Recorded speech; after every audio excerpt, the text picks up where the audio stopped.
approval of minutes from August 30th. Get out of the weather.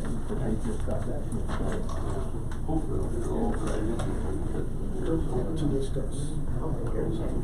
And over here it's showing Zoom meeting and coordinates. They will.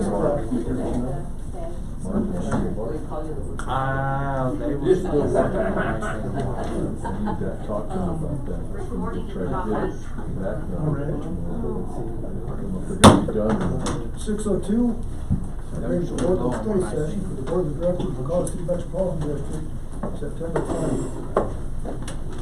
First on the work session is our audit review, Sam DiNardo with DiNardo, Garrison, and close enough.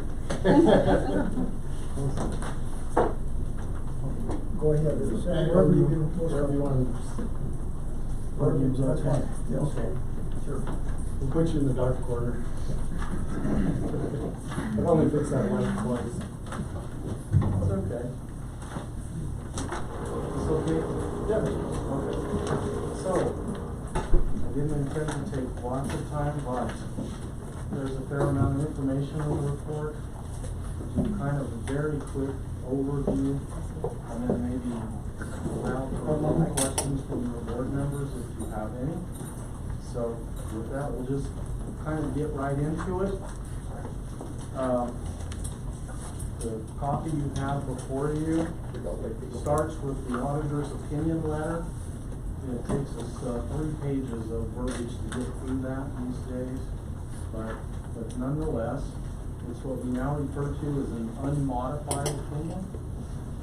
So that means in essence that we think the financial statements as they're presented fairly present financial position and results of operations. So that's a good thing. That is followed by a section in the report that's entitled Management's Discussion and Analysis. That's identified on pages, it goes on for several pages, page 4 through, I'll show you in a moment, 11. And it's a synopsis, if you will. You'll notice some financial statement tables in there. The financial statement tables are extracted from the body of the financial statement. So because of that, I kind of skip over that MD&A for purposes of this presentation. But it is important to statement readers, especially folks that might be interested in the finances of the district, without having to dig in or try to understand the rest of the body of the financial statements. It's intended to give statement readers an idea of where we get our funding, what we use it for, and in essence, an idea of whether our financial position might be improving or deteriorating. It's for that specific purpose. It is followed by basic financial statements, which we start with 2 of what we call government-wide financial statements. They begin with, on page 12, the statement of net position. A couple things just to remember.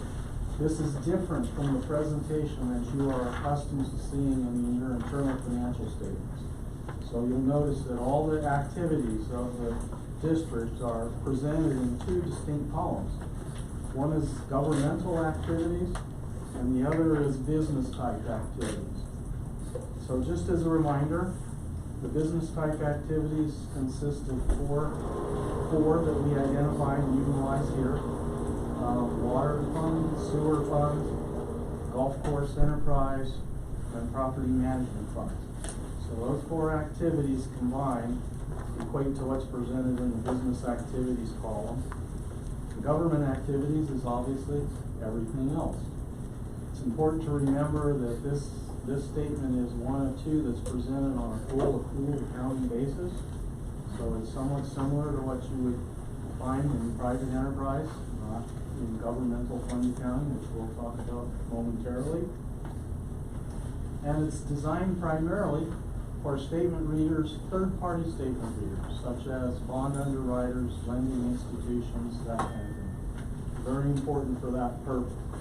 Remember also in this statement that we blend in long-term assets and liabilities. So assets such as all the property, equipment that the district owns and utilizes in its purpose, is presented as part of the capital assets. It is reduced for an element of depreciation. And you'll notice when we get to the governmental fund statements that those long-term assets are not included. That's the measurement focus basis of accounting, is a different perspective. Similarly, on the liabilities, we recognize long-term obligations in this statement. And fortunately, we don't have a whole lot of that. We have some little bit of capital lease obligation outstanding.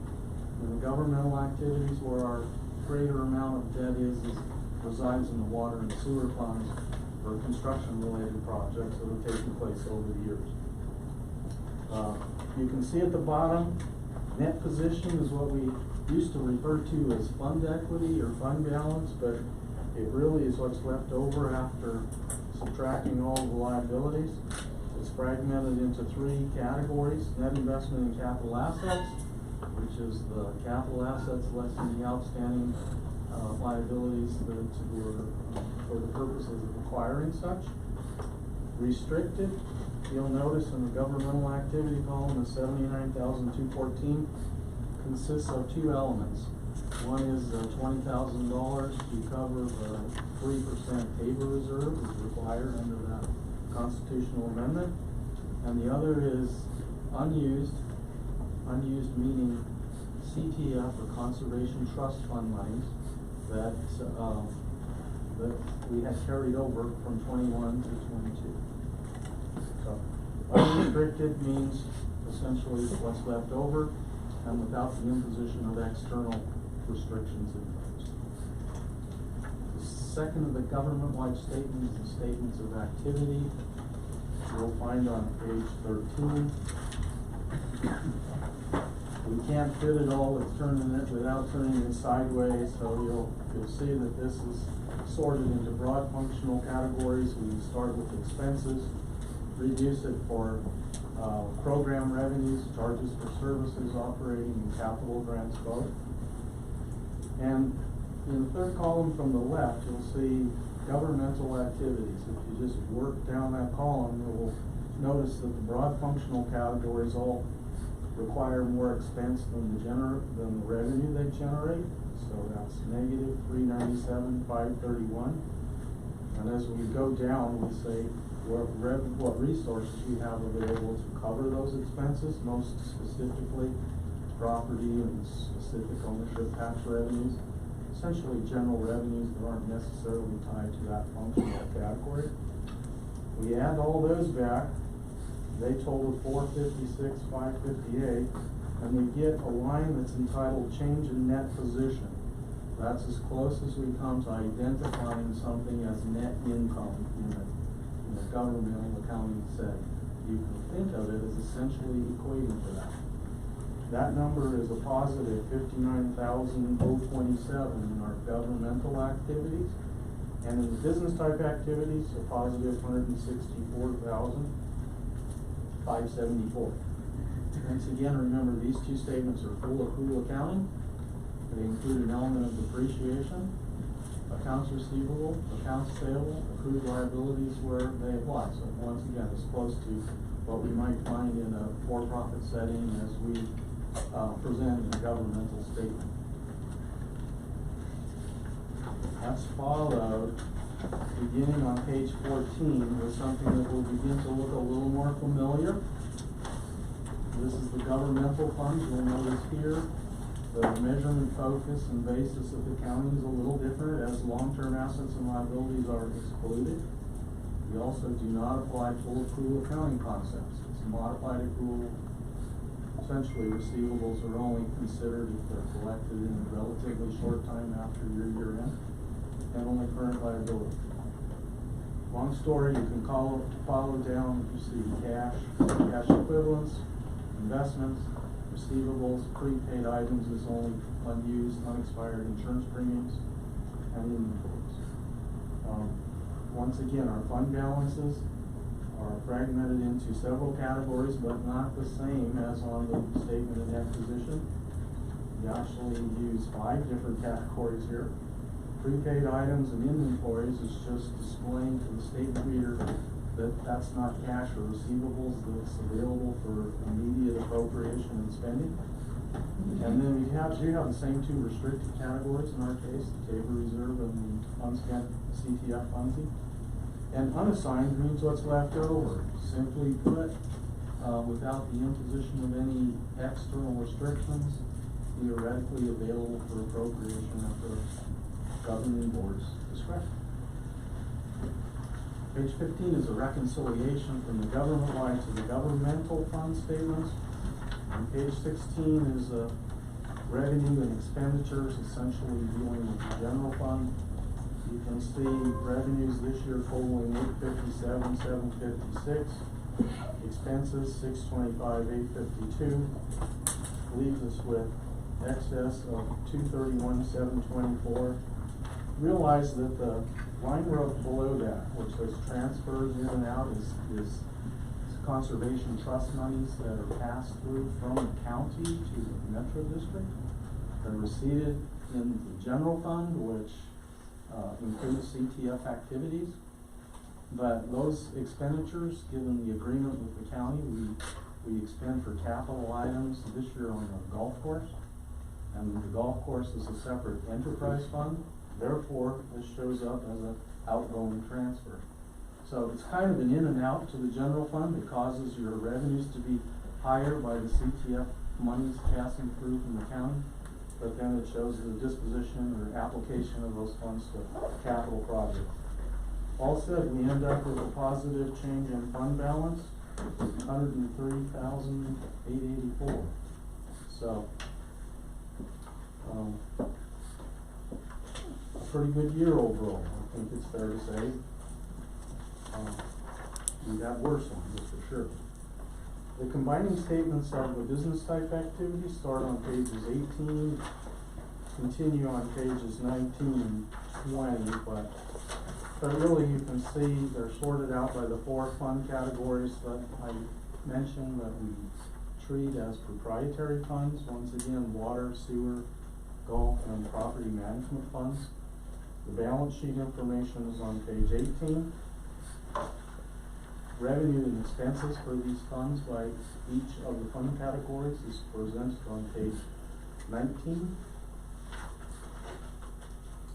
Page 20 is a statement of cash flows that we do for proprietary funds. And all of that is followed by footnotes, which begin on page 21, and they go on for a while. And I think conclude on page 32. They are updated for dates and amounts wherever appropriate, but they also include a description of accounting policies and practices that we have to apply in their setting. None of those were new to the company. In other words, we didn't have the application of any new standards which had to be incorporated in these statements. So all that's going to be pretty much the same as what you had seen in previous years.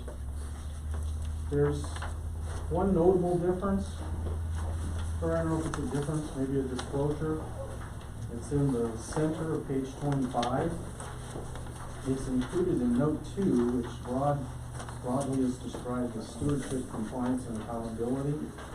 But you'll notice in paragraph C, there's the label, tax, spending, and debt limitation.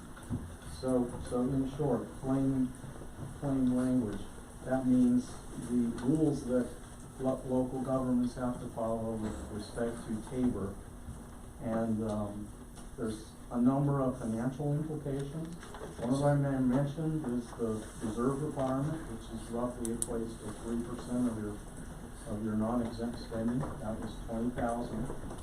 And the thing that is newly noted in that paragraph, almost right in the center of the page, is November of last year, the voters approved what we kind of conveniently sometimes refer to as a debrucing measure, meaning that the revenue and spending limits that would normally be applied are suspended.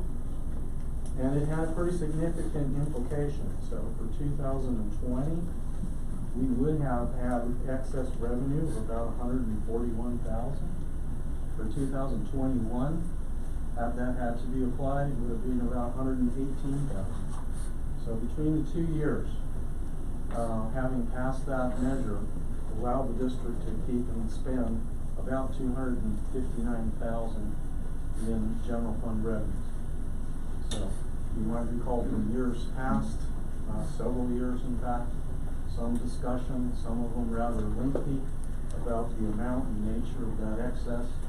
That the voters having approved that measure last November sort of eliminates that concern. Following the footnotes is supplemental information. It's labeled required in the case of the general fund, which must present actual and budget figures side by side. Only the general fund's budget comparisons considered required supplementary information, or RSI. That's just how the standards define it. All of the other funds present budget statements. Budget meaning we compare their actual revenue and spending to their budget amounts. We had a couple funds that were slightly over budget.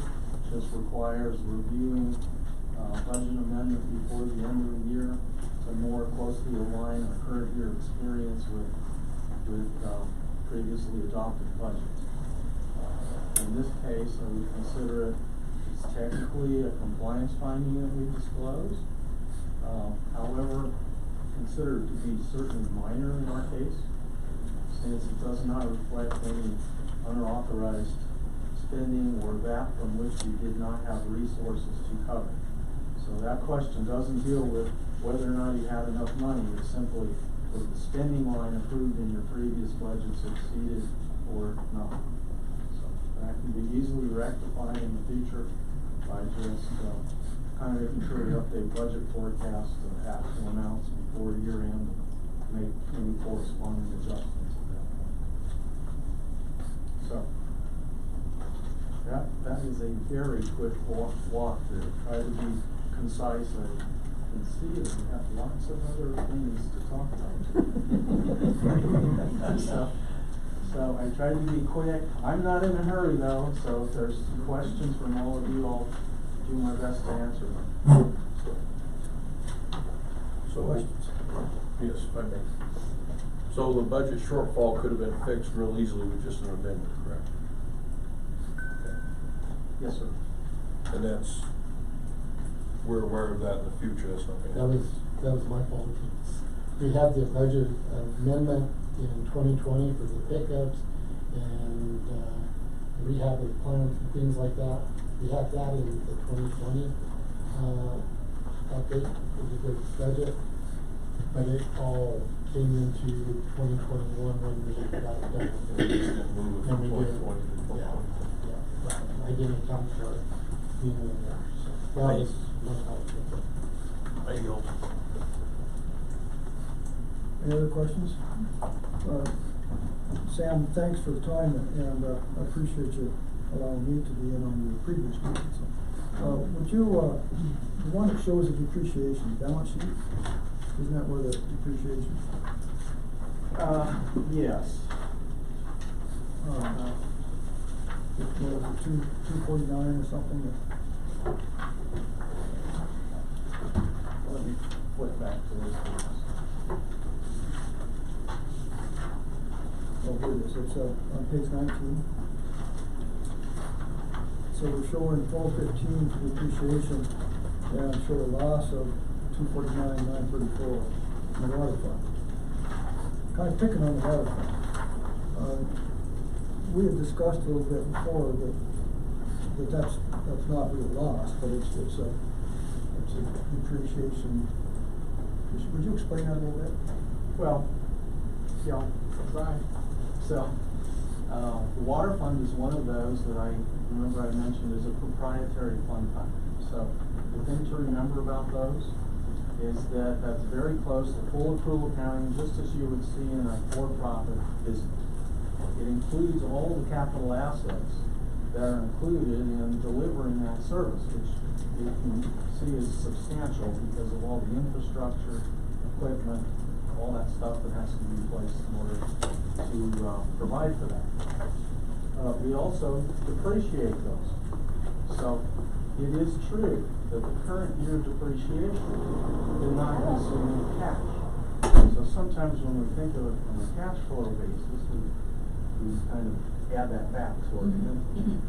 But it is actually really an expense, just not the one that necessarily required the disbursement of cash this year, because we had to either expend money or we're providing for debt service to have acquired all those assets.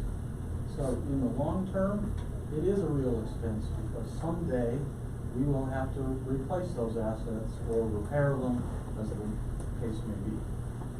So while it's true, just looking at that on the water fund, you see net income or loss, we have a loss, $335,064. But depreciation was it's a big number. It's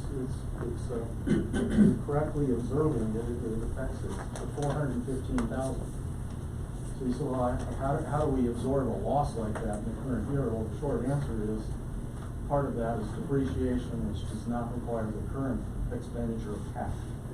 But over time, we're going to have to provide for that, either by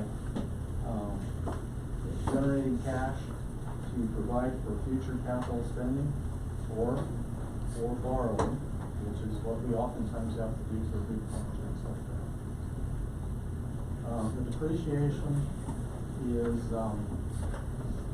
let's see, I've had somebody ask me whether that was an arbitrary number or something. It's really not arbitrary, but it is an estimate. And I'll tell you how it's estimated. We use the cost of all this infrastructure, equipment, all those assets that we're using to provide this service. And we use guidelines that have been developed by the GFOA, that's Government Finance Officers Association. And they claim to have done research over many decades to determine what reasonable service lives are of assets commonly used in government functions. So we use those guidelines to estimate how long these assets are going to last, and we use straight line depreciation. So unlike for-profit businesses where we have accelerated depreciation rules that we oftentimes use for tax purposes, none of that applies here. Okay, did I hit on anything that answered your question? I hope something. Questions? There was the one thing with property management fund. If you look on page 25 underneath the 130 on the budget, this is one of those deals too. When we tell you, we pull our numbers out of the book as to what the developers price that property at, and we sell it for less, it's going to affect us on that end too. What page? 25.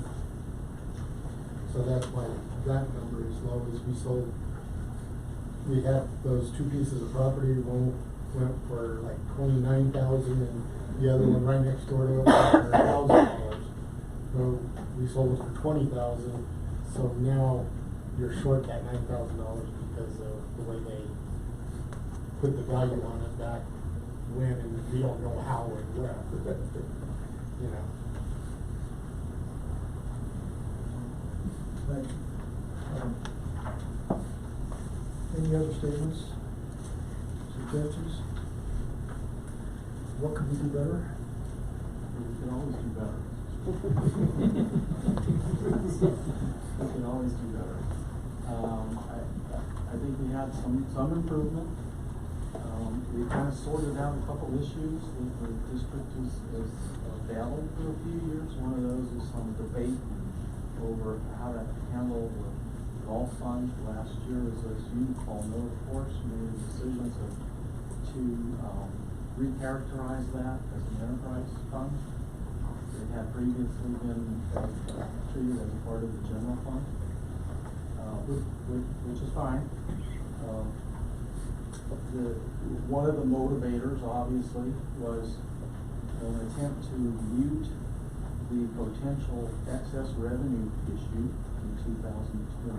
So by moving that golf fund to enterprise status, we reduced what would otherwise have been even more excess revenue than the 141 I mentioned.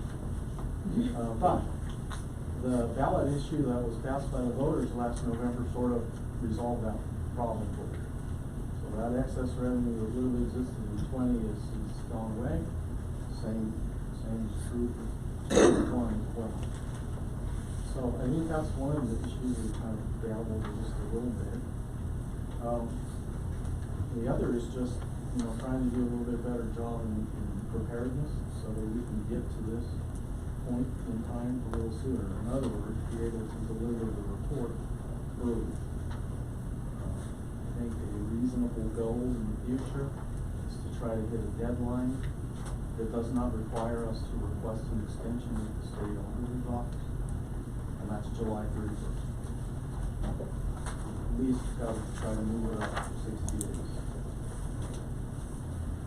When did we get it into you this time? Well, it was a process that started some months ago. So we worked on parts of it that we could, but really kind of the finishing touches and field work and stuff we were able to do near the end of August this year.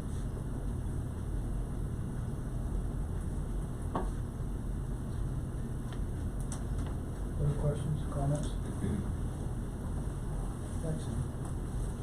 Thank you for your time and attention. The next step is this has to be filed by, approved and filed by Friday, September 30th. So with your permission, I will proceed to make these final, which means you will get bound copies that look prettier than the draft I just passed out to you. But that's the only difference, okay? The reason they're stamped draft is just pending your review and responding to your questions. It's not that there's work left to be done. And that will serve as my authority to file a copy with the state auditor's office. And once again, we have an extension until September 30th, that's right.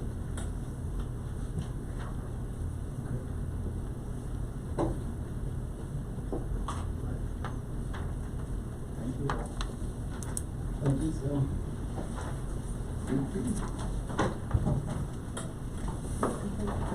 Go ahead, Jim.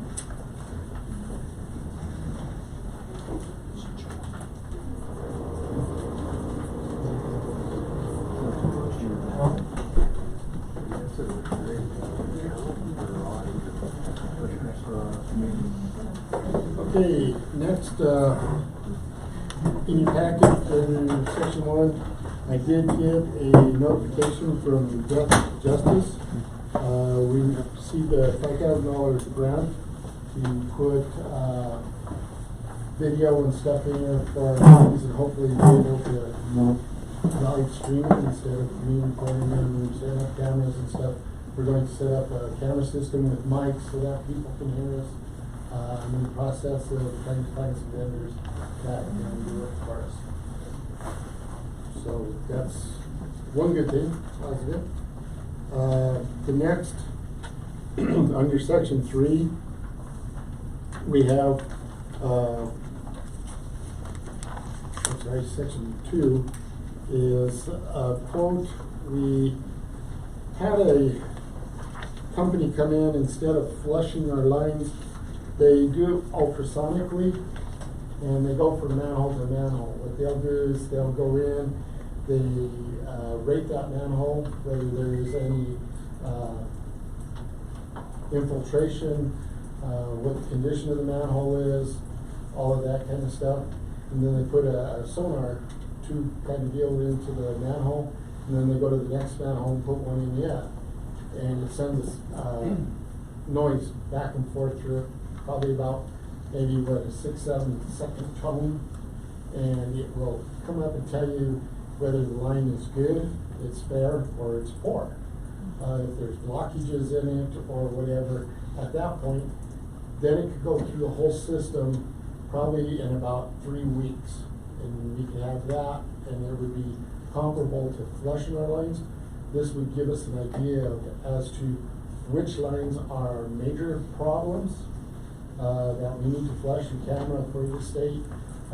This would save us on water because it usually costs a gallon of water for every foot of line that we have to flush and take, or, well, actually it'd be about two gallons of water, because you gotta flush it first and then bring it back, put the camera on, and you're flushing it again to run the camera down the line.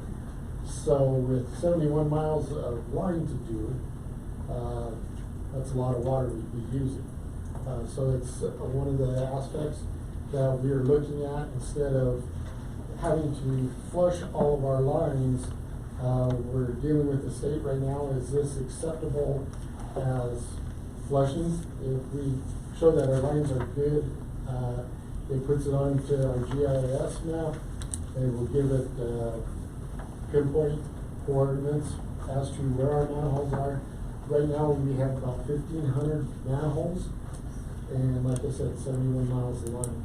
The estimate to do it is, gave it to me, is like $93,000. About $93,250. That would be to go in and acoustic test all of our lines, manhole inspections, detailed manhole inventory. If we run across difficult manholes, they charge a little bit more, and it also includes their crew being here for 25 days of doing it. I know we've got quotes in flushing lines, and just to do probably not even a quarter of our stuff would cost us about $60,000.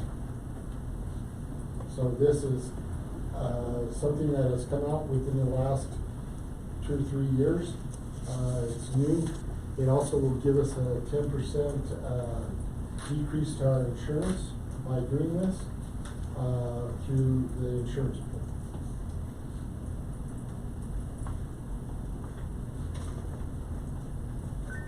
Any questions? If I may. No. So, you were saying you're looking with the state to see if this is gonna Yeah, improve the water? I'm talking to our ORC with our sewer plat, and he feels that the state is approving this now because of the saving of water and stuff, that flushing, this could be similar to flushing. Because you're But we getting- haven't got 100%. No, I haven't got 100%, that's why I'm waiting to get that from them. What was I gonna say? We tested the line along the dam there on the south end, where we thought we were going to probably end up having to replace that line. We went from the first hole to the second manhole, and that's where we thought, well, maybe this line is cracked, and it was in excellent shape. The second manhole to the third manhole, there was a little valley in it, and it says this line is fair. And then we went across it, and everything else reported good across that. So it told us that it isn't as bad as we thought. It was just there's a valley in one section there. I yield. Any other questions? Jim, this item 4 here, the detailed manhole inventory, Yes. that would work with our IGIS? Yes. INGIS? Yes. Do we not have GIS on our manholes now? Most of them we do, but a lot of them, it was, well, we think it's here, we think it's there. So it's gonna take our crew too a while working with them to locate manholes that might have been covered over by paving or that were buried when they graded the road under gravel. So we're just trying to get, in a lot of some of our manholes, we have aluminum lids on them, so they're hard to find. So it's out there kind of scraping the ground with backhoe to see where it's at. So it's gonna be time consuming for our guys and stuff to do this as they go along and do it if we decide to go that way. I feel that it's a better bang for our buck, especially if the state accepts it. And this way we find our immediate areas, which we do have probably 5 or 6 areas that we have on a flushing list that we go check and make sure that we see any kind of a backup, we jet them right away. So, And this might tell us why yes. we're having to do that. Yeah. It tells the integrity of the pipe, or it also, if there's any roots getting into it, that's cutting that acoustic down when it goes through that pipe. And when would they do this? When is the proposed time? We can do it at any time that if we decide to do it. Like I said, it's gonna take, 25 days is what they're estimating it should take to do it. So it'd be a month process. So the question probably goes to Ron. We just dealt with our audit. Where are we gonna get the money?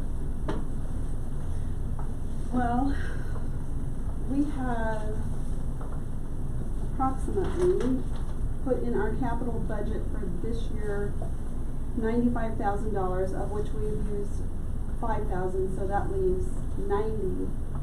So if we're not going to use the money for capital the rest of the year, we could potentially use that, and there's some room in the line item for outside services.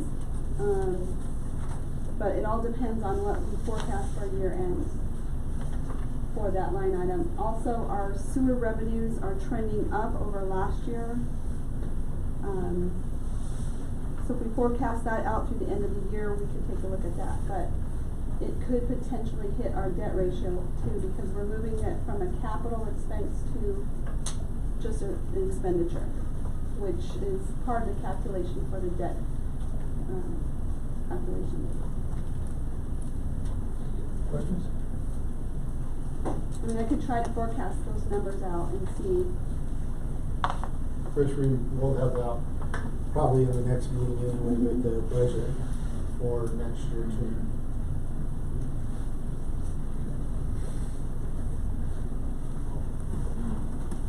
Go ahead. Okay, next,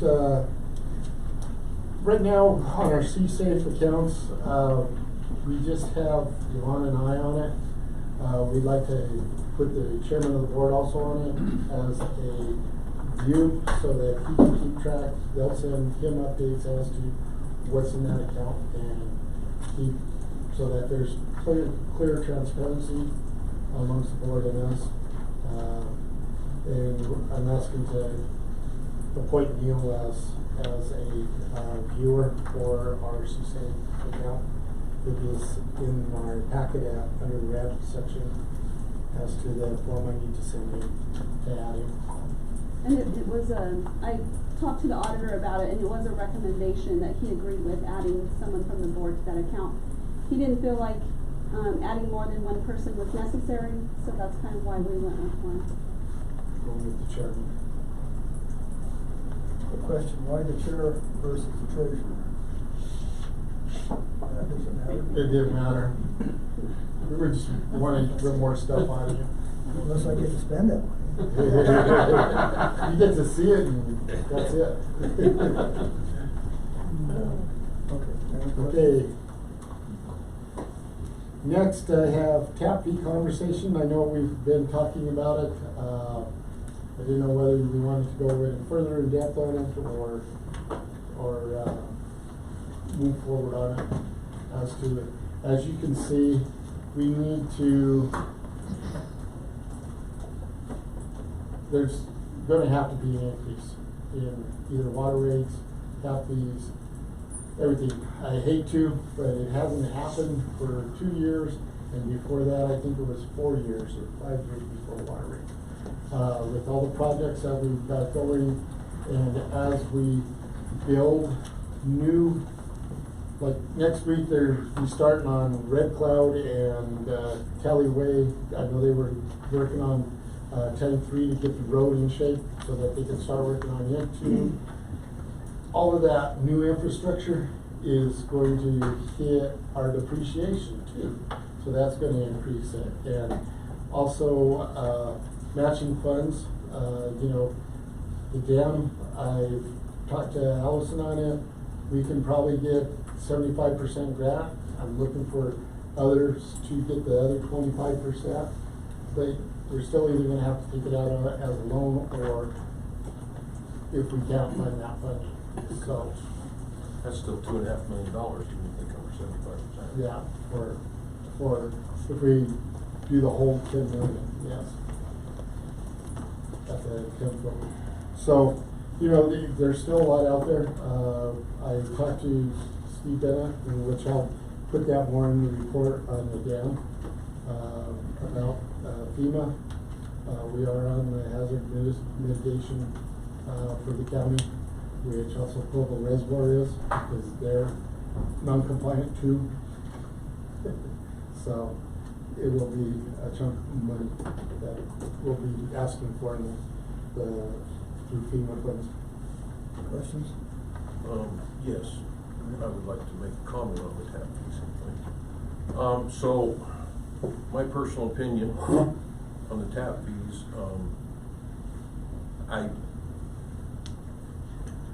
I analyzed the suggestion that was made during the meeting that I was gone. I think it's overcomplicating the issue.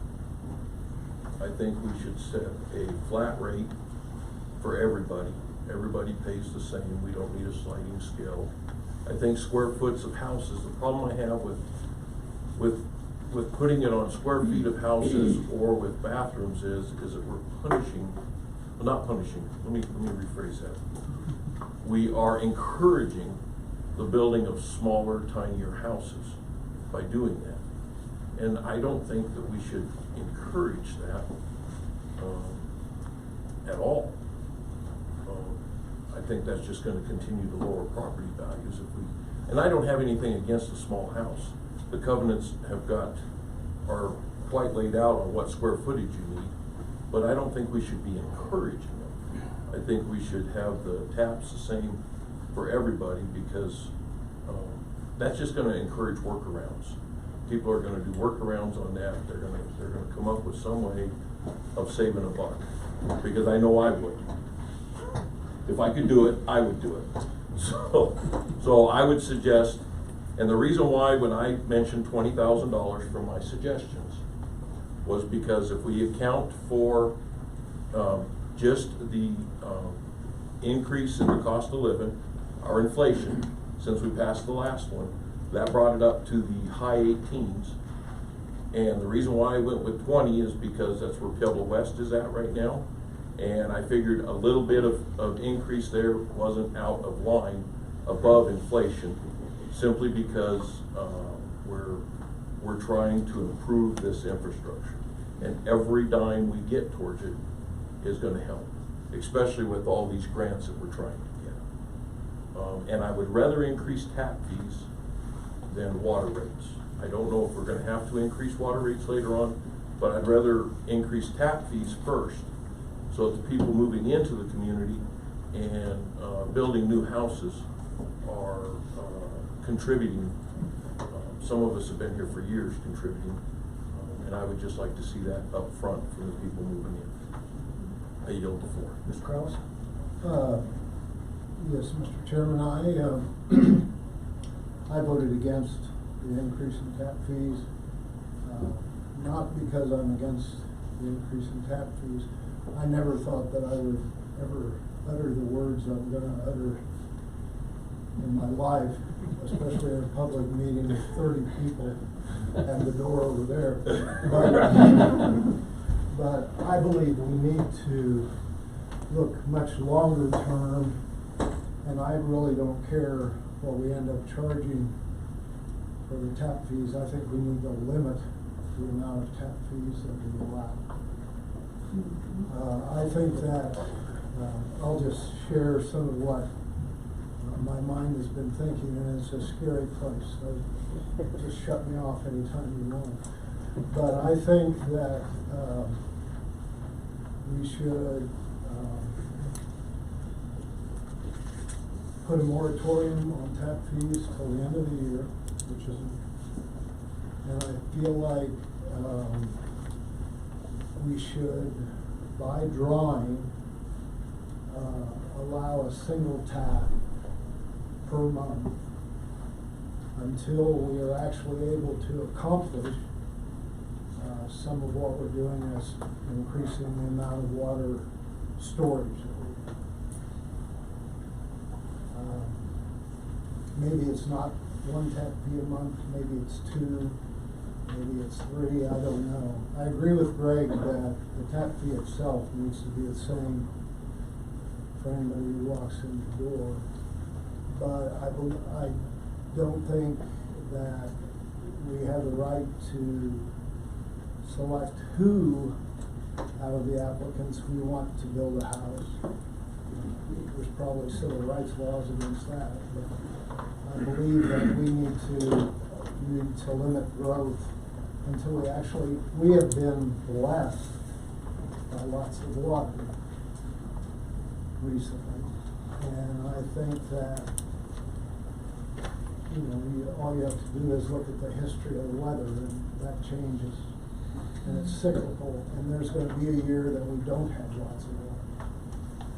And I think that, so Greg, I voted against the tap fees simply because I wanted to have a discussion much broader and much longer term. I've talked to, there's a great organization called Rent a Friend. It's the only way I have anybody to talk to. And lots of communities are considering or have Pueblo West being the geographically closest, temporary or permanent numbers as far as controlling growth. And we've done really, really well, and that's why now's the time to do it. We don't want to wait until a disaster to say, whoops, we should have, and we're good. And I think with that, you have to have all kinds of, discussions. You have to say, okay, if you're the lucky winner of the tap fee for the month of January, you have 120 days to have all your permits. People aren't buying them up and then not building. I do think we need to grow. I think we need to have controlled growth. So your position is that you also, as Mr. Collins, you prefer a flat rate? No, I don't. But I do understand what he's saying when he says that it's complicated. I would go by the size of the lot. I wouldn't mess with the size of the house. And my logic on the size of the lot is that if I buy 50 acres and just need one tap fee, that's 49 other people that had no opportunity to even put their name in for it. Once I have that amount of land, whatever it is, I don't think it matters how big the house is. Because the number of people will flush at the same time, whether it's 1 foot or 15, all at once. I agree with Grace and everything he said, so I'm not going to repeat it. But when we talk about a moratorium, we also have to keep in mind we want to improve our water system, and that's where we get our revenue is from tap fees. So if we have a moratorium, it's going to slow down improving our water system. We won't have the funds. Jim, you have something? Yeah, if you looked under, I know in your book, I have bylaws for the Rimrock deal.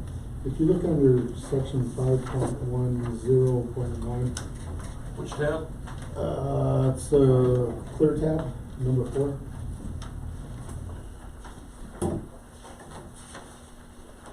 There was a resolution that was put in resolution 04/2005 shall be subject to water availability and shall be issued on a first come first served basis.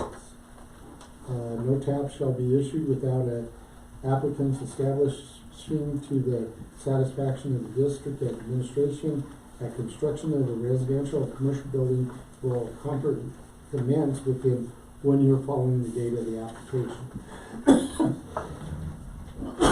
Or that of the water will be put to a beneficial use in some other capacity within such 1 year. The decision to issue a tap based on the representation of the applicant regarding the use of water shall be, in all instances, be left to the sound discretion of the district administration. Decision to deny a tap may be appealed to the board of directors written within 10-day notice. But I'm not saying that I want that.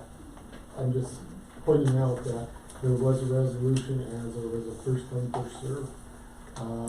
By going with Terry, what you have is you're contradicting that resolution. So it would have to be a whole new resolution that would be made and work that way. Which there may be a public hearing as well. Yeah, so there has to be public hearing and everything if you wanted to go with anyway that way. So, okay, any other questions, comments? So, one of the biggest reasons, so we have 71 miles of sewer system, Yes, correct? How many miles of water line do we have? 69. 69 miles of water line. Thank 6 you. miles short. How many houses do we have? Right now, we have 1,020 taps. That's with commercial and, We have 1,020, you said? yeah, around there. And we have 69 miles. Yeah.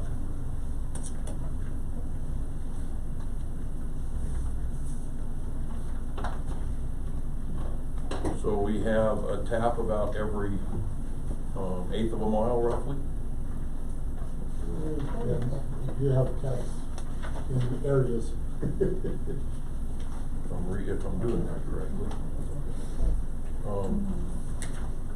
Because you have the clusters, you know, like Well, Applewood, you know. yeah, I mean, but I'm talking spread out though. So, here's my problem with limiting growth. We have plenty of water rights. We actually have several untapped sources of water that we don't have the money to develop right now. One of them is being offered to be developed for us by a company. They're getting plenty in return, don't get me wrong. But they're offering to develop it for us. It's 400 gallons a minute, if I remember correctly. The water has tested good, correct? The test results are there, and I'll have Gary review it when we get Okay. So here's the thing. If we want good infrastructure and we don't want any growth, we're all gonna have to pay for it. All of us. Okay, and the more people we have to pay for it, the less expense it's gonna be for us. With my shop in Pueblo, my water bill in Pueblo is considerably less per gallon than it is here. But you go into Pueblo, there's a house every 100 feet with a tap. Now, I don't want that. I don't think anybody here wants that. Okay, but the more growth that we have, the more people we got paying for the infrastructure. Now, we can add, we've got 1,000 homes. We are nowhere near a big city. We're nowhere near a big town even. Okay, we could have 2,000 homes and we wouldn't be a large town. But 2,000 homes would allow us to collect bills on the infrastructure that helps pay for everything and not raise water bills, not raise sewer rates. It's basic economics 101. It really is. Now, if the board decides to limit stuff, that's fine. It will not get my vote. But I highly recommend we don't do such a thing, because stifling capitalism is never a good thing. Capitalism is the best system that's ever been invented. It's pulled more people out of poverty than you can ever imagine. And we shouldn't stifle it. I yield. Mr. Chairman, may I respond? Yes. My problem, my proposal is not to stifle anything. My proposal is to allow for the amount of time that it takes to develop all of these things to happen. For instance, right now we're talking 2 to 3 years to do 1/3 of the overall project to increase our infrastructure and the amount of water we have available. Going out tomorrow, using your logic, going out tomorrow and having a fire sale on water taps at $20,000, and let's say that we get 300 of those, or 400 of those, or 500 of those, everyone will go without water until the curve catches up of being able to provide it. Yes, I agree we have it. I'm not saying that from now until you die, I'll be dead maybe, but you won't. Don't count on that. Till you die that we keep this in place. I'm saying that right now we're already 3 years behind. If we weren't having all the moisture we're having right now, we would already be under water restrictions, or conceivably could be under water restrictions. And that if we continue the growth before, Jim already said, I have 75% of the money, and I realize that's not enough for the whole 10-year program, but he's not done looking at it either.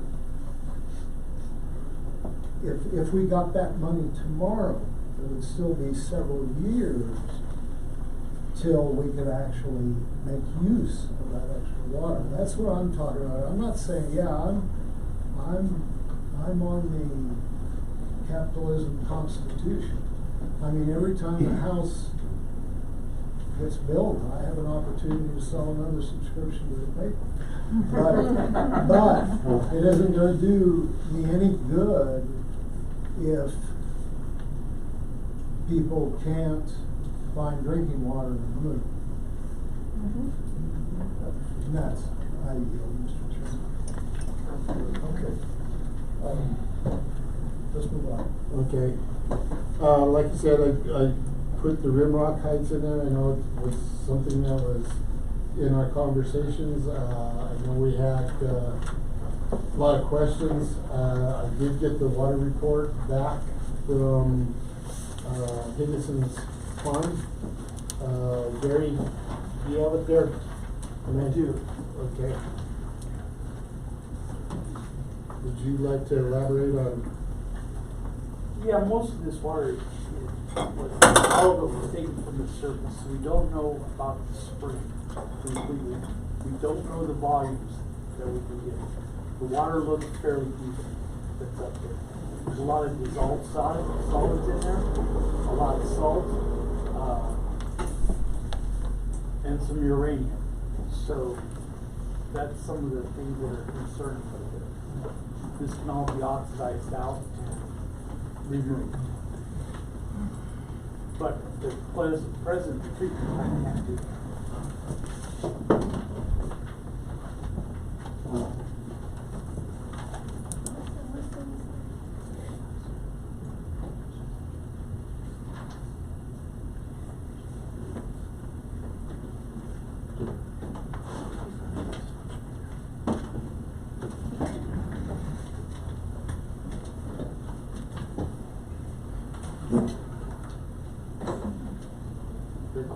Comments, questions here?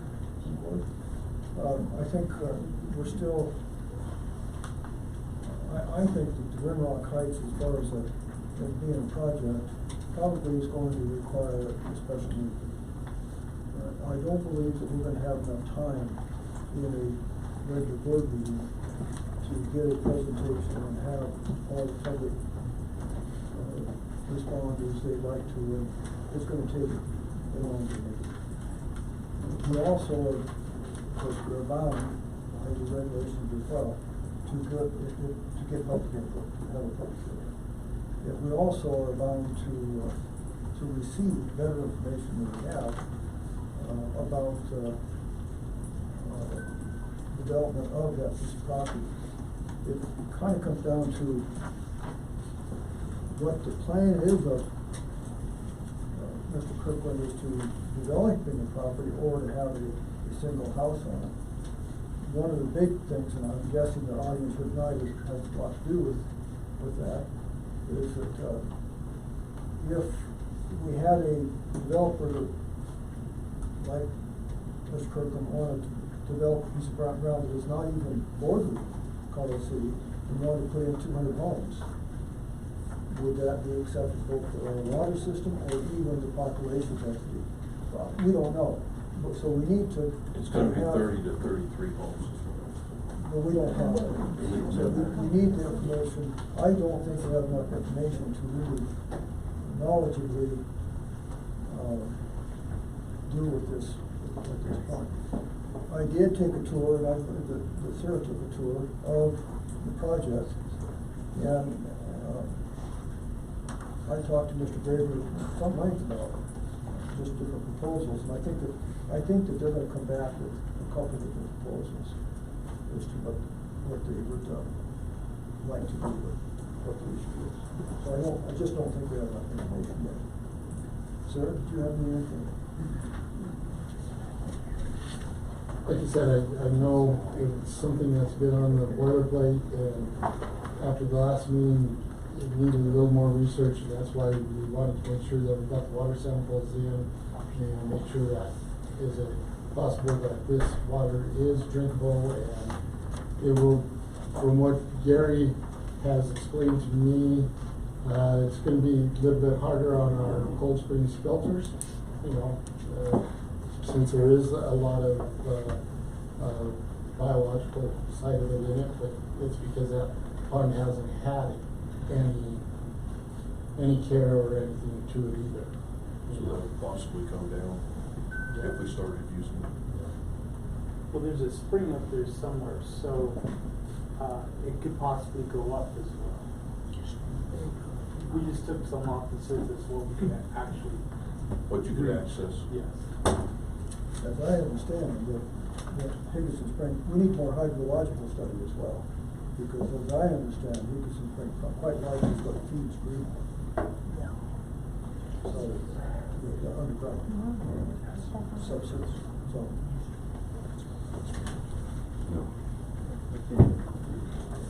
Okay, ready? You can speak up when we get to that point, but not right now. Okay, let's go back. Okay, Mr. Elliott, could you, put the top of your computer down? We can't hear you, and I think if we could see your mouth that way. Thank you. Oh, you're good looking. Now, everybody on Zoom gets to see this. Flattery will get you nowhere. That's one of the reasons why we put in for the grant for videos. That's why he puts that there. Lights. Go ahead, Jim. Okay, next, we have two property offers. They're in the last section in the blue. One was, they didn't fill out a form on it, but they have done in the past. They came back with an offer of $3,500, like, oh wait, I'm sorry. Our offer to purchase is $6,000. Right now, on our books, it's worth $10,641. I know it is in the industrial park of Colorado City. I know the last time we discussed it, and I know Neil or the board was in adamant of $40,000. I don't, to me, 25, but because it's kind of in a valley.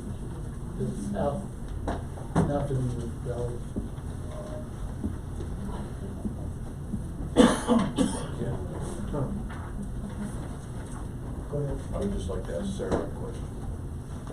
What's your opinion on the property value? I have a question for Jim. Go for it. Is there access? Yes, there is. You have the access off of right out. Let me look at it, make sure got everything. Because that was 9, and Rydell runs here. That property is right there. Actually, there is, property is off of Rydell. It's right in that corner. That's what that property is. But also, like I said, there is a big arroyo that runs through half of that property. Okay, you turn up yours and I'll shut mine off. Okay? Hopefully that's better. Turn up your volume. That's better. What's the size? The size on it, Acre and a half or something. yeah, it's like an acre and a half. That's pretty good. Any comments, questions, board? I feel 6,000 is still too low for it. So I think my comment, if you look at any of the industrial properties out there, you're looking at 50,000. I think that this offer is significant low. Any other comments? I still didn't hear a recommendation from Sarah. I feel like the 6 is low. Okay, thank you. Okay, the next one is a piece of property. It is Unit 14, Lot 907. It is right here off of Jefferson. Let me find it.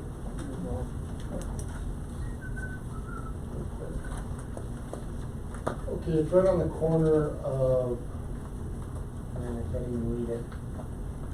Little Snake and Jefferson.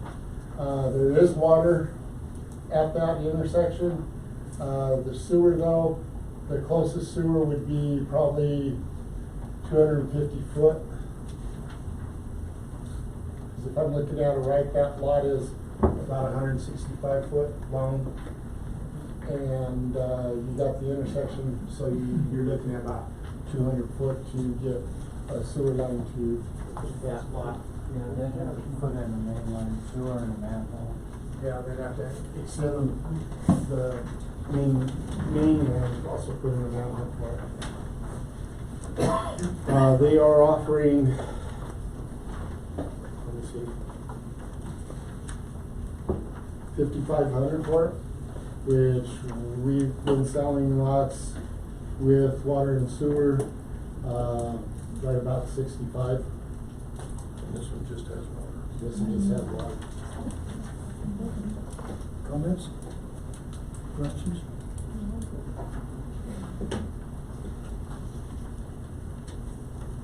Jim, you think the offer's fair?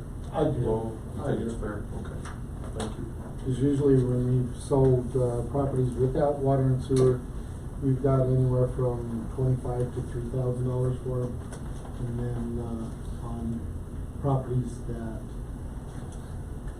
have water and sewer, like I said, we went from 65 to 75 on them.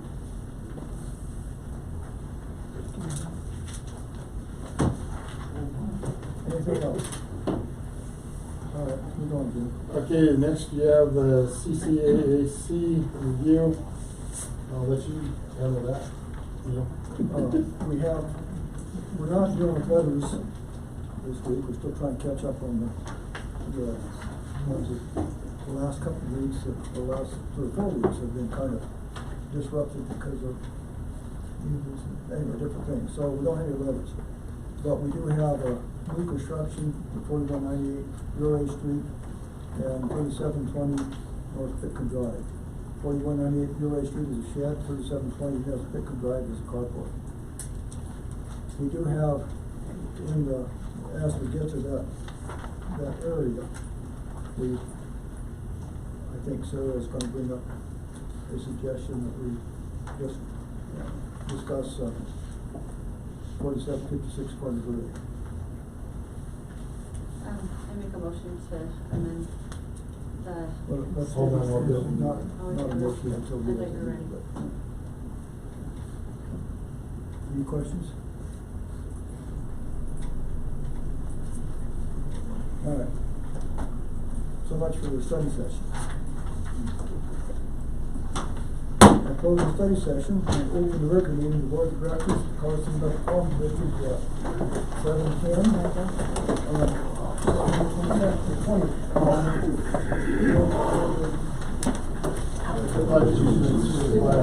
Of the United States of America, and to the republic for which it stands, one nation, under God, indivisible, with liberty and justice for all.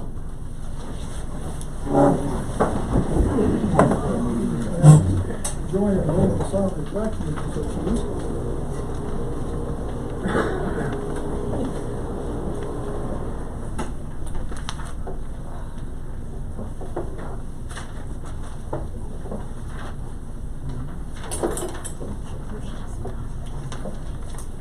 Thank you, everyone. That minutes show that we have a quorum, 4 board members present, and 1 board member on excused absence. Approval of agenda. Now, I think that we would entertain a motion. Okay, make a motion that we amend the agenda to discuss 4756 Cornerwood. Do you want that under the action items of CCAC? Yeah. Okay. I put it on there. It's 47. 56. I'll second that. Any discussion, questions? Let's vote. All in favor say aye. Aye. Opposed? Motion passed.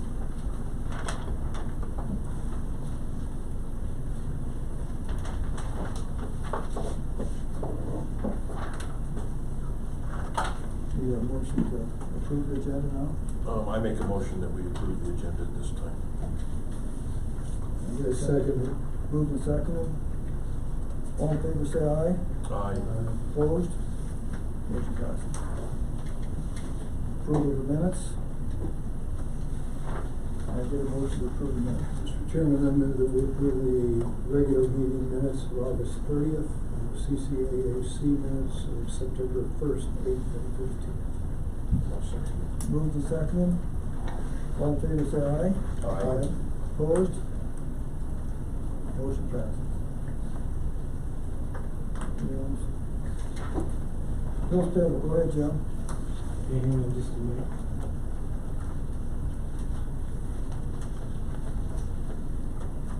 Okay, that's right. Next, bills payable. If you look under your yellow tab, number 7, since we didn't have a meeting last meeting, we had the bills that need to be approved. And then also our second meeting bills are in there, too. So you'll have 2 sets that need to be approved going forward. I make a motion that we approve both sets of bills. Any second? Any discussion? Let's vote. Ms. Hunter, how do you vote? How do you vote on that?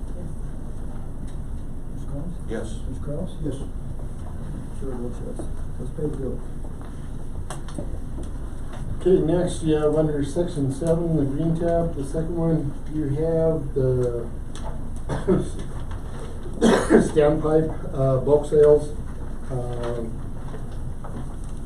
We are averaging right at 24.024, which, if we mess with that anymore, it goes either too high or it goes too low. So, we're right at that. I know there was a comment last week that, it was lower than we are, but to our record keeping, it is staying there at that 24.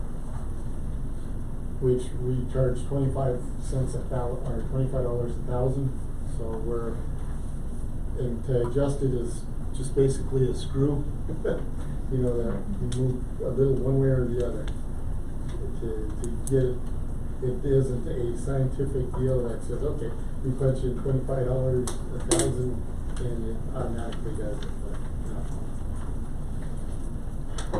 Which hopefully in the future we can invest in $40,000 in a new standpipe. That would do it. I think so. How often do you audit that? Once a month they check it. Check the meter once a month? Yeah, the readings on it, they'll go out there, take a sample and how it's fluctuating or whatever. And how much are we undercharging right now, about for 1,000? 80 cents. 80 cents for 1,000? Yeah. How many do we send out a month? How many thousands gallons? In a month, right there, you've, 232,000 gallons. Wait, no, that's the total, isn't it? No. Yes, no totals. 23,000? Yes. 232,000. 232,000. For two. So we're undercharging ourselves about $200 a month, Yeah, is what we're not collecting? yeah. And how much for the meter? Tell you 40 how- grand? No, to set up a safe station that is auto programming, about 40 grand. Thank you. To take us. That'd take a long time. Okay, next, behind that, you have the financials, for the end of August, 31st. If you look, we're in good all except for the property management, which it's kind of that paper loss that we were looking at. As we don't know why that price on that property was $15,000 and the next lot was $1,200. So. Greed. Any questions on financials? So we're up basically double over last year. Pretty close. Net. Yeah. Yeah. Comments, questions? Can I get a motion to approve the financials? I'll make a motion to approve financials at this time. I'll second that. Moved and seconded. Any more discussion? Ms. Hunter, how do you vote? Yes. Collins? Ms. Cross? Yes. Chair votes yes. Financials are approved. Go ahead, Jim. Okay, next we have operational reports. I'll give you mine right off the bat. Reviewing communication with dam inspector, reported back to Mr. Perry, continuing to get weekly reports that Greg has went out and got. Continue to meet with agencies for funding and requirements for grants. Work on the roof damage at water plant, golf course, sewer plant was all completed. Grant application loan documents for, that should be CWCD. Looking at getting information, working to get with USDA and their application process for 75% coverage of funding.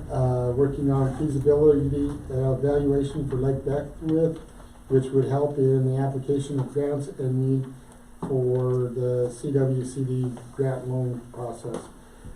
Set timelines for funding for Mr. Perry on 9/19 to avoid the 2.5 foot restriction. Working with CDHPE and NOCO Engineering for pre-treatment and funding source, meeting with revolving fund. This should pay 100% for our pre-treatment if PFAS is removed, setting up for pre-qualification meeting right now with them. Had major water break on Woodbine over Labor Day weekend. Guys worked on it for 2 days to get it finally fixed and done. Long days. Constant communication to residents through Facebook and making use of website is up to date and answering the questions that are asked. Seems that another building boom with Pueblo West putting a moratorium. Have doubled the inquiries for property, CCA questions, and service access for water and sewer. With talk of another tap increase, have people wanting to lock in tap prices, reviewed rules and regs for a time period that prepay of taps is good for 1 year, but not to have building, but need to have building within that year time. Continued communication with CDPHE, with staying in line with compliance issues, as well with our engineers to help with issues over the last year. We'll continue to give quarterly updates to CDHP, working on it. We've got that. I'm sorry I missed that one in there. Contacting of employees weekly and as need to resolve issues or offer ideas of solution of day-to-day operations. We have Tank 4 and SCADA program, being able to read on computer. Did have glitch. We found out that that box is getting too hot. We need to put maybe a computer fan in it to circulate the air, because it will kick it in and out. But we're isolating those little glitches. Handled illegal dumping from gas station. That was completed down there off of what was it? Pumpernickel or something down below, where they took all the payment and stuff from the gas station and put it on the side of the road down there. They went in, cleaned it all up. It's all taken care of now. Had 2 properties donated back to the district. I had taken them to Pueblo and recorded, worked on setting up payouts for ARPA funds and process with the county, attended SDA conference with multiple networking and knowledge of funding sources, and meeting face to face to understand and get to know them. Sewer backup on September 16th through the 20th. We went through the cleanup process and also all the reporting that needed to be done with it. I still have pictures and stuff that we need to send to her. I just got an email today that she needed some more information, so we'll be doing that. Water plant fixes, blower motor had to be rewound, so we couldn't backflush tank skid 2. It was down for about a week and a half. Within the last, since Sunday, we had skid 3 go down. We had some piping issues that broke. We got it fixed last night. We blew it apart again today. So they're finishing working on it. So we've been basically running off of skid 1, and we've been maintaining with Gary's help and Greg's help, making sure that they go in and get 2 to run for a while and whatever. So all of our tanks have been about half full. They'll finish up skid 3 tomorrow. They got about halfway through with it and just kind of ran out of time. It's a real tight area, and it's very meticulous as to making sure everything lines up just perfectly so we don't have the same problem again. We did get the blower on 2. It is running, so we have 2 skids up and running at this point in time. Construction meeting with Pate, Yoakum, and GMS with pre-construction starting. This will be starting the beginning of next week. Pate has started to stage their stuff by the lake there, where the weather station is. We gave them that area because there is no area on Red Cloud that we could use to have them staged. So that was kind of the closest area, and it's out of the way of everybody else. They will, I believe, start from Spotted Tail up to Tank 1. Well, they're still trying to decide. They're thinking they're gonna go from Waco Mesh at the intersection Waco Mesh to Red Cloud and work their way back down the hill. So we're still, we have another construction meeting on Thursday to work out more what they feel will be way best for them. Yoakum was already working on the road to Tank 3 so that they are able to get equipment up to start that process for it. So there'll be a lot of action starting next week. I know even Yoakum has started to bring some of their equipment in. Yoakum is staging out on Tally. Out on Tally. So we're moving forward. crew cleaned up a couple of areas that, there was illegal dumping. That one area that you had, there was more that somebody had dumped. So they went out and cleaned up that deal. Neil, what was it? Cost on it? Do you remember? To pick up that mess out on that. $627. It would cost the district $627 to haul off all the junk that they had dropped there. That's actually a lot cheaper than I thought it was gonna be, but. Excuse me, Jim, isn't there a task force, Pueblo County, for illegal dumping that was started over a year ago by Commissioner The guy Ortiz? Huh? quit. The guy quit. But do they still have the task force? They do. They came out and looked at it and says, yeah, that's illegal dumping. Well, that's true, Do you have pictures? Do you have, it's like, well, they don't that's provide what. funding for that? They do have some of it, but they haven't got to it. Oh.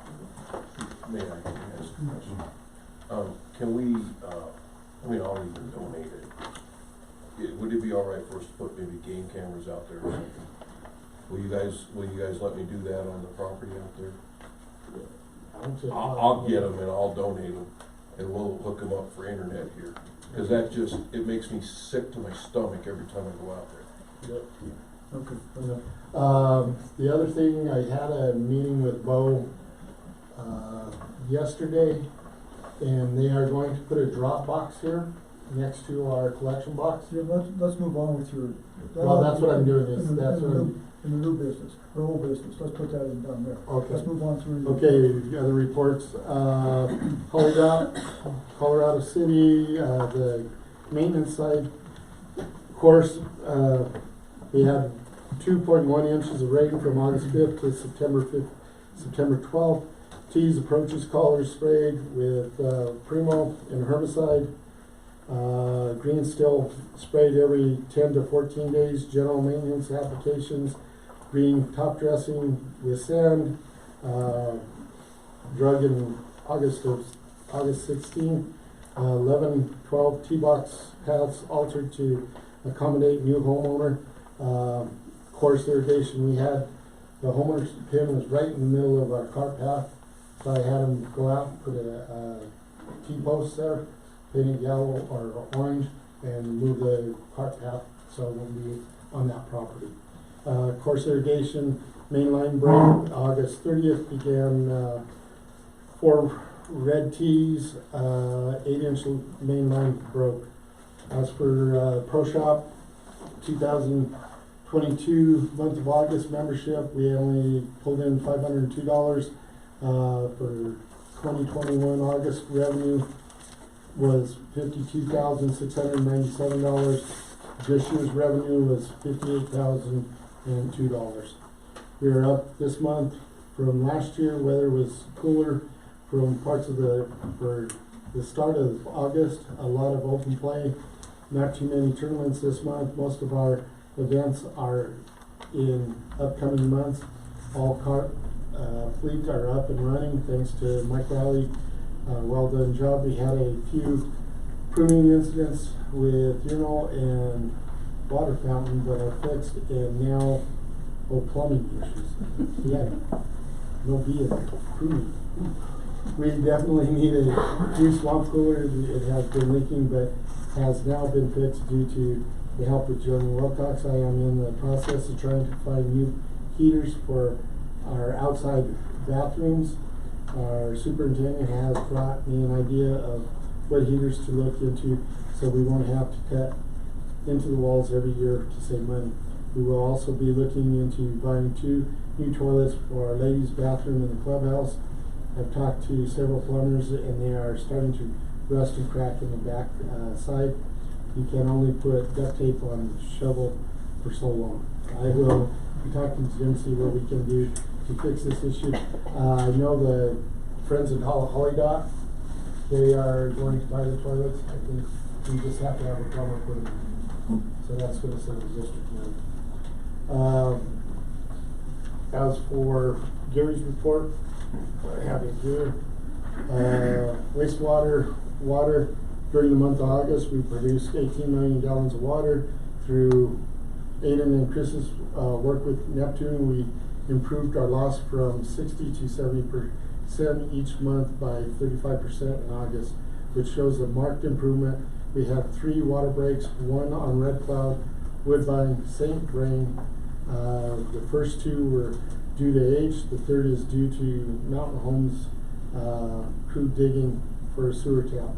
All 3 total water losses were broke between 250 to 300,000 gallons, and his crew took care of all of these breaks. They added 8 new taps and sewer to the city lines. The crew attended a class with Rural Water, PVR, PRV, and found class to be very helpful, bringing better understanding to some of the structures we have in our ground. We have met with engineer Ken White and the contractors that will be performing pipeline replacement. Jim has put in a lot of hours to make this work happen. Thanks, Colorado Pond and Lake have sprayed the lake to remove the milfoil growing there. Chemical use takes about 2 to 3 weeks for a complete clear. The milfoil can be seen slowly descending and will soon be gone. We will get before and after drone pictures when the kill is completed. The application is good for 3 years. We lost 2 blowers and 2 backwash basin pumps. Blower is in the shop, which we got it in today, and it's in. Flows back to the wastewater, the pump for our water going to the pond. That water, the pump went out into that basin. We are in the process of getting that replaced, because right now our influence is near 76% in our sewer compared to 65%. Crew picked up 6 loads of trash, tank. 4 will be needing a larger sort, which we found out it just needed a fan. The wastewater plant received 8.4 million gallons of influent and returned 9.4. The town of Rye sent us 1.3 million gallons. We are still running on 2 basins, waiting for a part. We also lost 2 sludge pumps. Greg has sent 1 to repair shop, and he has it back in the vault. Lost pumps means no sludge has been pressed, no sludge has been hauled to the landfill. Mountain Homes is in the process of installing sewer line on St. Vrain. We have our water report here. What we billed was 11,624,146. Our standpipe used 232, giving us a total of 11,856. We also ran across another, was about 150,000 a month, 183,000 a month, that we found out that our water system at the golf course for the front side, it uses treated water, because if we don't use treated water it won't operate. So that's about 180,000 that we use from April to October, because those months, other months, get shut off. So there is another 180,000 that should be probably within our report too.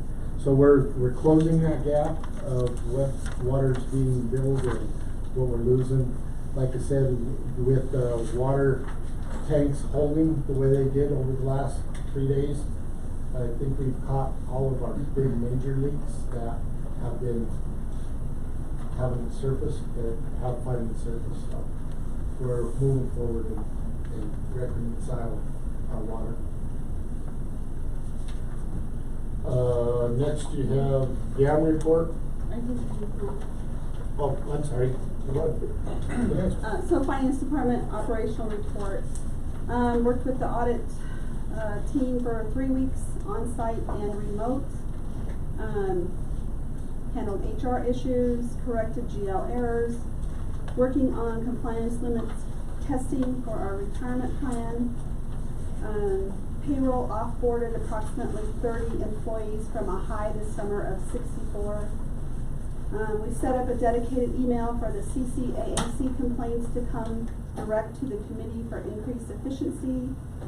We are looking at accessing driver history records to decrease our auto premiums by 5%. Gathered budget data and working on forecasting data. We met with the department heads for a preliminary budget projection meeting. We're seeing on our financials increase in projected water revenue after the dial issue was corrected earlier this year. So we are above the same period last year as far as fees billed. Billing sent out approximately 1,900 AOS bills. Attended the annual SDA conference. Worked on bank recs to ensure timeliness, and we had 100% completion by our employees for required training classes. So that helps us on the HR aspect, and it also helps provide a 10% liability premium refund from our insurance pool.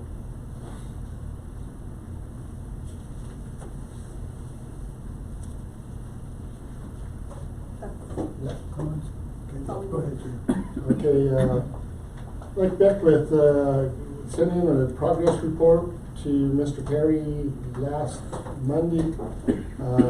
Left multiple messages with him. He has not gotten back to me. He did talk to Mr. Graber. Mr. Graber said that he is looking at not going with the 2.5 foot addition to our deal. There is a few little things that I need to do to make sure. One of the things I need to get with Mr. Goebel with Arkansas Valley Basin and present them, and hopefully we can get funding for the design aspect of this deal. And it's going to be probably about $400,000 just for the design, besides the 3.4. So that's what I'm saying. I'm also getting in touch with Tara. We haven't been able to cross paths. One of these days I just got to go up to her office and catch her there and sit down, and hopefully we can get some money there for the design too, which is for engineering. So it's all in the process. It's all moving forward. Allison, I've talked to her. We're set up a meeting with her as to finishing out the application and what information she's going to need. Dam readings, I know I've sent it to the board on the dam inspection for 8/31. The lake was at 14 feet, 2 inches. The 4-inch outlet was dry, 6-inch outlet, 1 minute was 1/4 of a gallon. The seep was damp, where we had 0.16 going through it, and the pit was dry. Next week we had 9/7, it was 13.9, 4 inches dry, 6-inch is at 0.25 gallons. Seep was damp, weir was at 1.6, pit was also dry. 9/15, lake was at 13.6 inches, or 13 feet, 6 inches. 4-inch outlet was dry, 6-inch, 1 minute was 1/4 of a gallon. Seep was dry, weir is at 0.15, pit was dry. Like I said, I've gotten a hold of Mr. Gable. I have multiple emails from Allison. The only one that I didn't put in here was one that I got from Graber, because I just received it. So, but that's kind of the. You also received a picture today of the lake. Greg sent that out. Sent it to Tyler and Mr. Perry and Mike. What was it? 13.2? 13.2 today. So we're getting water in it, but there isn't much coming down the river either. Mr. Chairman. Go ahead. So, what's it look like for the first, For the first. for our 2.5 feet? he's looking at not going with the 2.5 feet since we've got. He can these keep things us that- at 1 foot, Yeah. as he told us that for sure. He hasn't, I haven't talked to him, I talked to Yeah, him, yeah. Graver is the one that told me, that Graver has talked to him, not me. So as of right now, we're still losing the 2.5 feet unless he confirms it. Yes, and I will get in contact with him again, try tomorrow, and see if he answers the call. Cause I know Neil has even tried to call him, he's not. Thank you. Okay, you got other committee reports? Committee reports. How are we doing on the project manager? The guy in Denver I won't say will not, has not answered. So I went through Matt again. I told him that the information he gave me, I sent several emails to that person, and not heard from him, and I was wondering if he could help. That's what it said. What, how could we help? What do we need to do? Is there any rest of? I don't think they have everything in place yet anyway. I'm just trying to get to know the guys somewhat, so that when we do have something in place, I won't just keep complete swinging along in and off the street. Budget committee? Have you and Harry met with, do you have that plan? Yeah, we were looking at it, I need to get with Sarah to see, Harry, I believe, comes back Thursday. And I wanted to see when Sarah and, I know Harry can meet anytime he said, but I need to get with Sarah to see when we can meet with Yuan and me and her. And also maybe pull, my heads in at the same time to organize all of that. All right. Anything else? Newsletter, I guess, I should bring, I was gonna, newsletter, are you on schedule for a newsletter this month? I think that was, would you this month? Can you do it? Yeah, I'll get with Jim. Come in and down, sit down, yeah, whatever, just give me a holler. When does it have to be done by? 2 days. Thursday. So tomorrow or Thursday morning. Well, we do have, Mr. Collins here in the background that did his when he was supposed to. So if we need I was to, gonna say, I could do it if you need to. if we need to, we can nail him too. It's up to you. If you're making it up to me, have fun. Hey, Dale. We need to make sure in that newsletter that we put in that construction's starting October 3rd. Yes. In fact, the newsletter that they need to get together, it kind of needs to be talking with the office and admin as to what we should put in. And we, I will put it on Facebook. Okay. I did have Eric call me this morning and ask me to put it in our page that construction will begin next week. I did bring this, I'm not doing that, I don't know if I bring that up. Yeah, for the project manager? Yeah, for the project manager, I didn't get to see that. She's been a project manager before, she said she's gonna take the public on. Well, tell me about We need to look it. Is into. that, Potential engineering, they're local, she's invested in the community. did you pass that on to Terry and have him check it out? Terry's looked at it, we've had it for a little bit, we were holding off to see what Pueblo County said. But since they're not being very responsive, I thought we should look into something. And I did have a conversation with her the other day, and she said she can get paid by Pueblo County. She's done it before, but gotten paid by counties, and she said it's something she would help us look into. May I ask a question? You may. So she's saying that if we hire her, she can find somebody to pay her? Then let's hire her. I mean. Possibly, she's done it before in other counties, she knows how to work with the county to do what she needs to do so that funding can come from them. It's not, she's not saying for sure it can, but she said she has worked with other counties before to get paid through the county. Terry, do you have some input on that? I think the next process is that she needs to, if she would be interested, then we need to, somebody needs to interview her. I would suggest that that you interviewed? Sure. And you already have? I've spoke with her about it.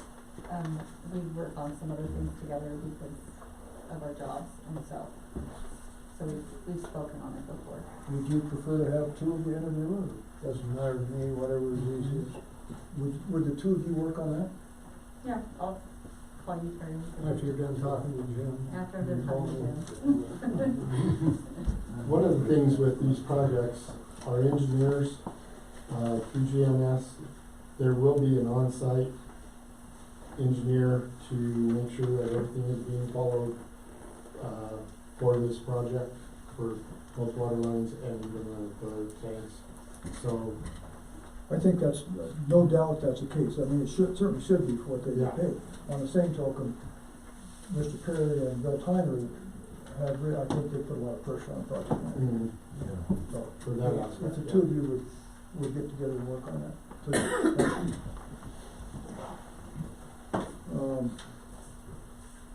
Okay, I think that's, Yep, read your message. statement of conduct and demeanor. In order of the business of the board to be conducted in the most effective and expeditious manner, it is necessary that all persons present maintain a demeanor of civility toward the board, staff, and each other. Conduct that appears threatening or aggressive will not be tolerated. Shouting, speaking out of order, or the use of offensive gestures similarly are not acceptable. Such behavior shall constitute the forfeiture of your right to remain in attendance and may, as a point of order brought to the board's attention by council or any board member, including the chairperson, result in your being asked to leave the meeting by the chairperson, or, upon your refusal, being escorted out of the meeting by the proper authority. Okay, now we are ready to. Okay, first I have, Kavanaugh. Just a question, just what I'm reading on the Facebook website about this new development that people want to do and some don't want to do. Who pays for that? Do the developers pay and install everything and all they do is tap into you? Yeah.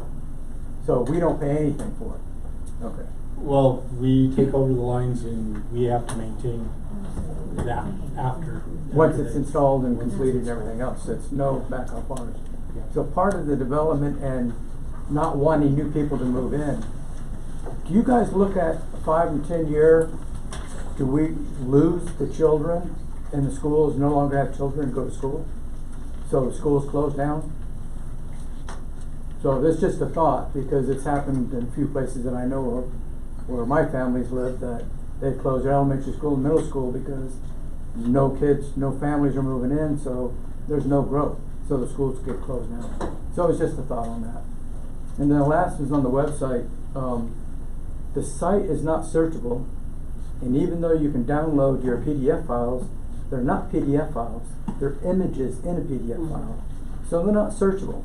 So it makes it even harder to find answers to anything on your website. Simple things. If those can actually be republished as a real PDF, so we can download them and search in them for what we're looking for, instead of getting just, A, B, C, F, B, going back and forth, trying to read those documents, or it's very confusing. But being able to search for specific things would make it a whole lot easier to help everybody. So you can't search an image. So your documents If you want to come help me, that'd be great. I'm sorry? If you want to come help me, do that. Well, you have PDF.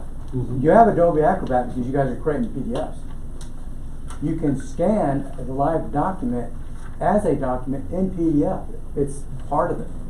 So there's no additional process, in a sense, than scanning the images and making it in PDF. Okay, point taken. I think we are very much aware that we need to update and repair our website. That point's well taken. We have discussed that in the process of finding people to help do that. And the last was, when I first started coming to the meetings, you guys were talking about a second place to store water. And that process, I'm not seeing or hearing anything about it. So new development is coming, but what's the status on that new place that you guys said you were going to start storing water? Well, Is that dead in the water now, or? No, it's not dead in the water. That part is part of the repair of the dam that we are in the process of working on. Also has, one of the phases is to increase the height of it, or to create more storage there, as well as connect to a future dam over in Scrubs Arroyo. That's what I'm referring to, that That is future not of that. dead. That is active. That is, okay, thank you. okay, next, Ray Davis, Rimrock Heights. How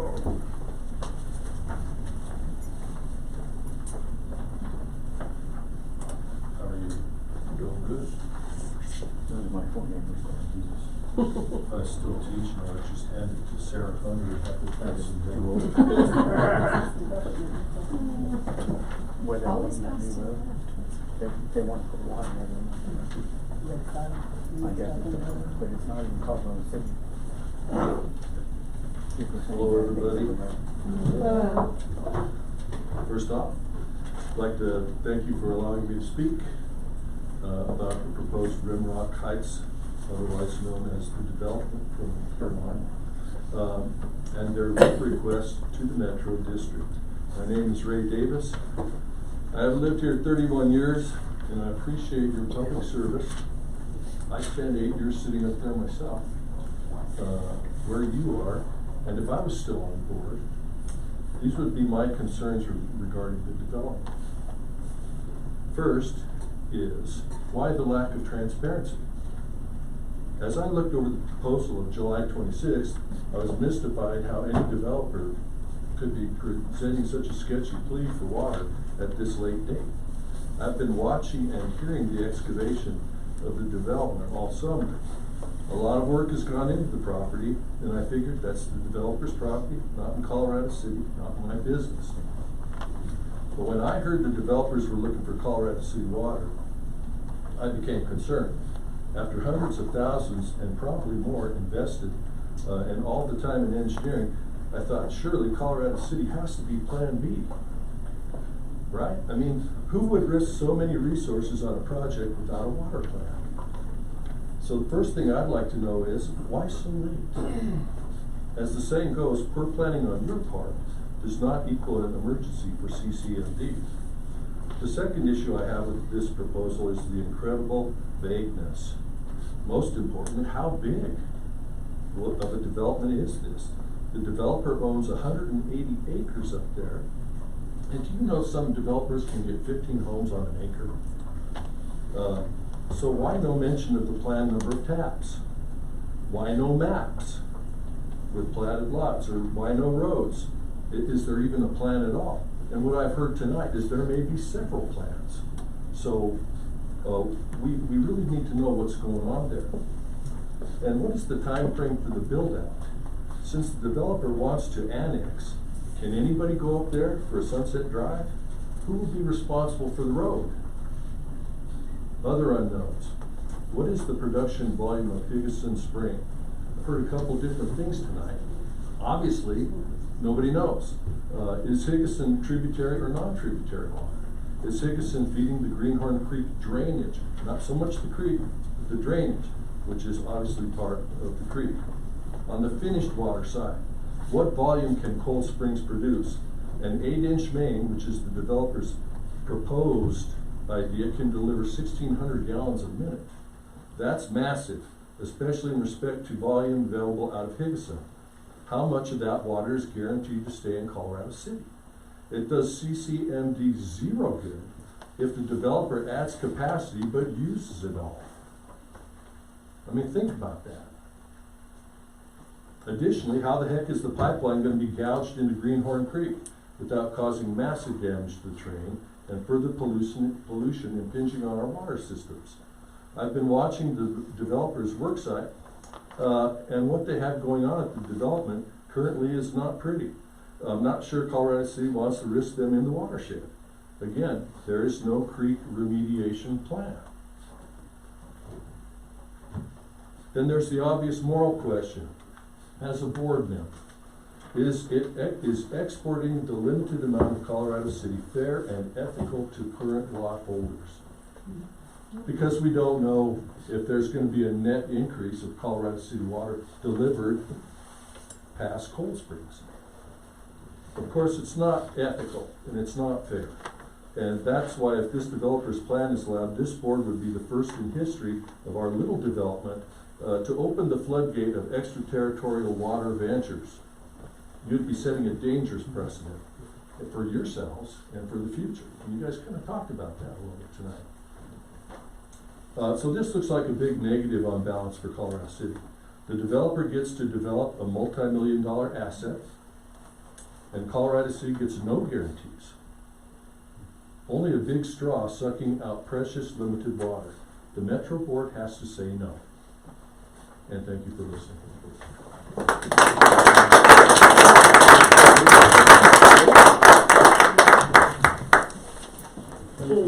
Next, Very good.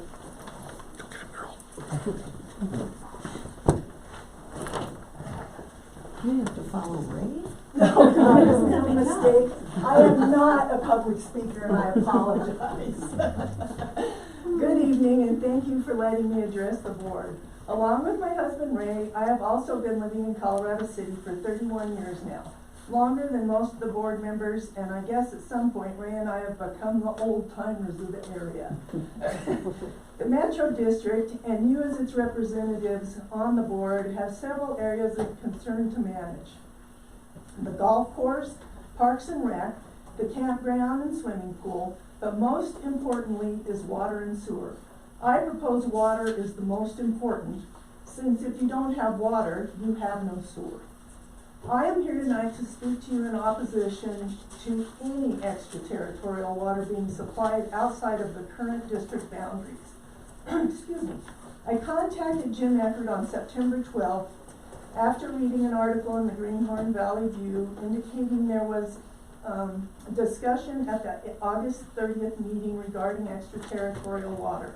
I asked Jim to provide me with a list of all extraterritorial water that is being provided at this time, probably excluding any that would be considered grandfathered in when the development was first established. Even though I have asked for the information multiple times, I still have not been provided with an answer. At the August 30th public meeting regarding tap fees, Mr. Ecker indicated there are only 1,300 to 1,400 taps available. What if this is a low estimate? What if there is not adequate water to supply even this limited amount of new homes? How can you consider providing water to an outside developer when this is the fact?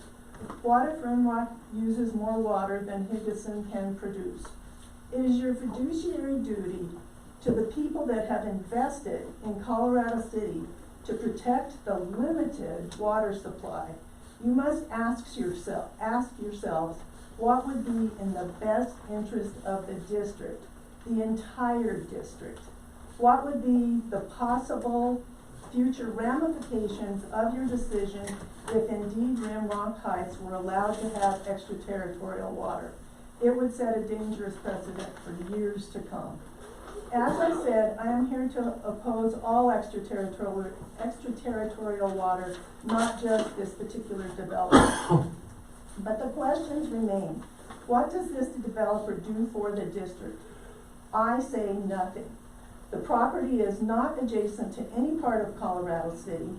He is not bringing in new water rights, and he is asking you to be able to develop a water right that you already have.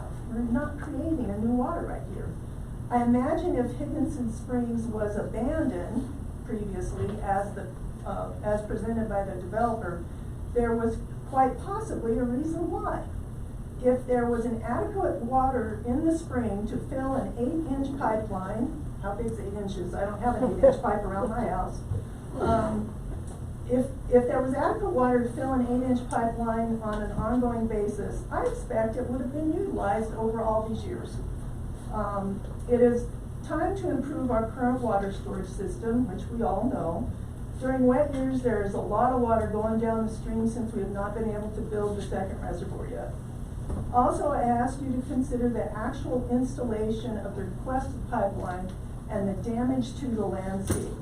The map that the developer provided is very difficult to read. The pipeline would actually go under Palomar. If you're familiar with this area, it would go under Palomar, under Stanley, and under 165 before it would reach the water plant. It's almost a mile. I would encourage you as board members to walk this area where the pipeline would be installed. Excuse me, it is nearly a mile of green belt, which is also your duty to protect. I especially encourage you to stand where the creek goes under Palomar and ask yourself where you would dig up all the trees to accomplish this construction and what the aftermath would look like. Then I would ask you to walk around Frog Pond, which is where the spring is located. Ask yourself if you are willing to likely dry up this natural area, one that is incredibly important for wildlife and migratory birds, which we are right in a path between Rocky Mountain National Park and Somewhere where down they there. go. Costa Rica, thank Over there. you. I knew that. I couldn't pull it up. Senior moments. Ask yourselves if you're likely to dry up this natural area, one that is incredibly important for wildlife and migratory birds, just so an out-of-district developer can profit by having access to your most important asset, which is your water. Thank you for your time.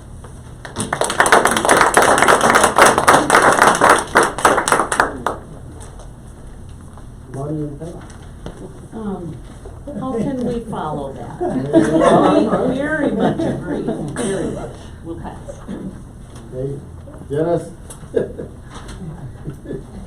I only got a couple of things tonight. Oh, cool. My usual, Burn pig, I'm sorry, I've been busy. you're That gonna was put me not on off my top of my again? list, yeah, stepped out. Oh, come on. I'm sorry, I'll get with Callie one of these days. Very well.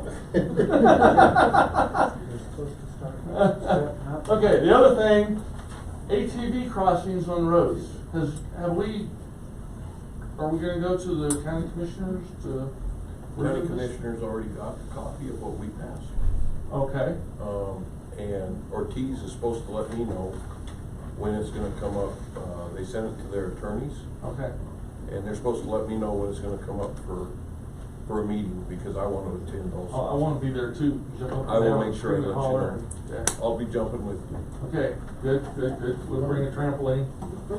And I was gonna say something about this Rimrock Heights thing, but everything's already been said, and all I know is what my wife tells me that she reads on Facebook, because she won't let me have Facebook, because I will get in trouble. Guarantee you, everybody in the community would hate me. But from what I understand, I'm totally against giving them any water. And if they've got a stream up there or something, somebody said, why don't they use it? They can use their own stream for their own water, or drill their own well. But anyhow, okay, that's it. And I'll wait to hear from you. Yeah, I'll call you. Okay, Suzette.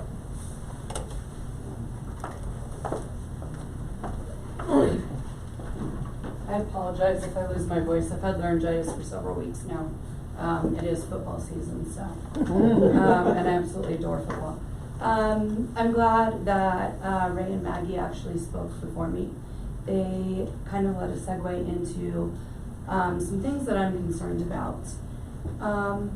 One of the things that Ray brought up is that the development does not seem to be very well planned out. And for a developer who has had extensive experience in road construction and infrastructure construction, it doesn't seem like that experience is being applied. I live at 7761 Highway 165. I border the road that Baxter Kirkland is proposing to access his development with, to run the sewer and water down. And I also am the neighbor right in front of him. So I border the access he would be using, and then my back property line is directly against the front property line. I believe I have about 35 acres, so it's not the entire thing. But I do have pictures here where his road, the construction, when we get heavy rains, the road base that he has hauled in is washing down into my pasture. He is not preventing erosion. There are pictures here, and I can, I don't know if the board would like to look at those. He has put 3 sandbags. These sandbags are smaller around than my thigh, 6 to 8 feet long, across where the ditch would run. The ditch is growing increasingly deeper, and as we've had heavy rains, these sandbags do not stay across the ditch. They, of course, with the heavy water, get pushed and are basically then channeling that water into my pasture, that road base into my pasture. I have a section I walked off today about 100 feet long and about 25 feet wide where nothing is growing. It cannot come through that road base. To me, that is showing irresponsibility on the part of the developer. I believe that the developer should know better and should have a plan in place for these heavy rains. Colorado City Ride get every year. It's not new, and they have worked in the area before. In addition to the road base that is being washed, there is an oil tanker that has been moved up to the top of that hill. I'm assuming maybe for some sort of road sealant, something like that. If that road base is going into my pasture, where is that oil gonna go when it washes? I am raising animals on that land for myself and my family to eat. If they are consuming grass that is being contaminated, or my ground is no longer able to grow grass for them to eat and is being contaminated, that to me is a huge issue. In addition, so 100 feet long is the area of road base that is washed. Less than 100 feet from the end of that is Cold Spring Creek, which from my understanding is where Colorado City Metro District gets part of their water. If that road base and that oil is washing into my property, not, within a very short distance of Cold Spring Creek, is it possible that that will leach into the creek? Can your, because it's not mine, I'm not part of, Metro District Water and Sewer, obviously, because I'm in that same area that's non-contiguous to Colorado City.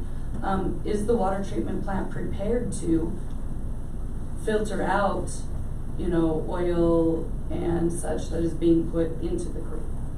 So, I'm extremely concerned about that from my own and from other families' standpoint. My third point is that road. Like Ray indicated, we don't have a plan on how many houses. Greg was given a figure, but from my understanding, as a community and even as the CCMD, you haven't been given like a specific plan. Is that correct?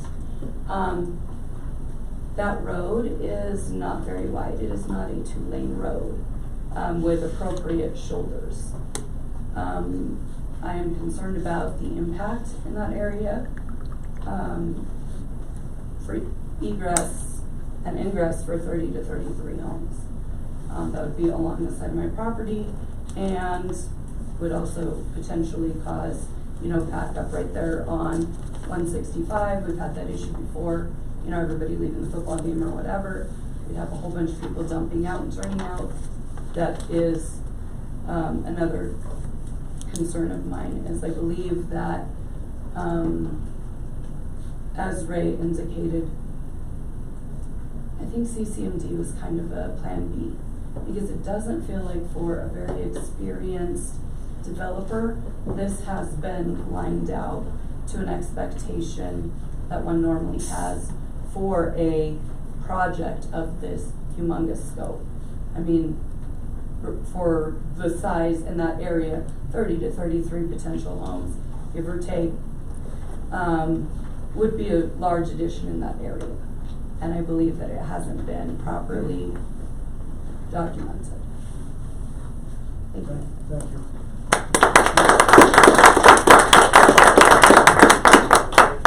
Richard, Cindy, Victor?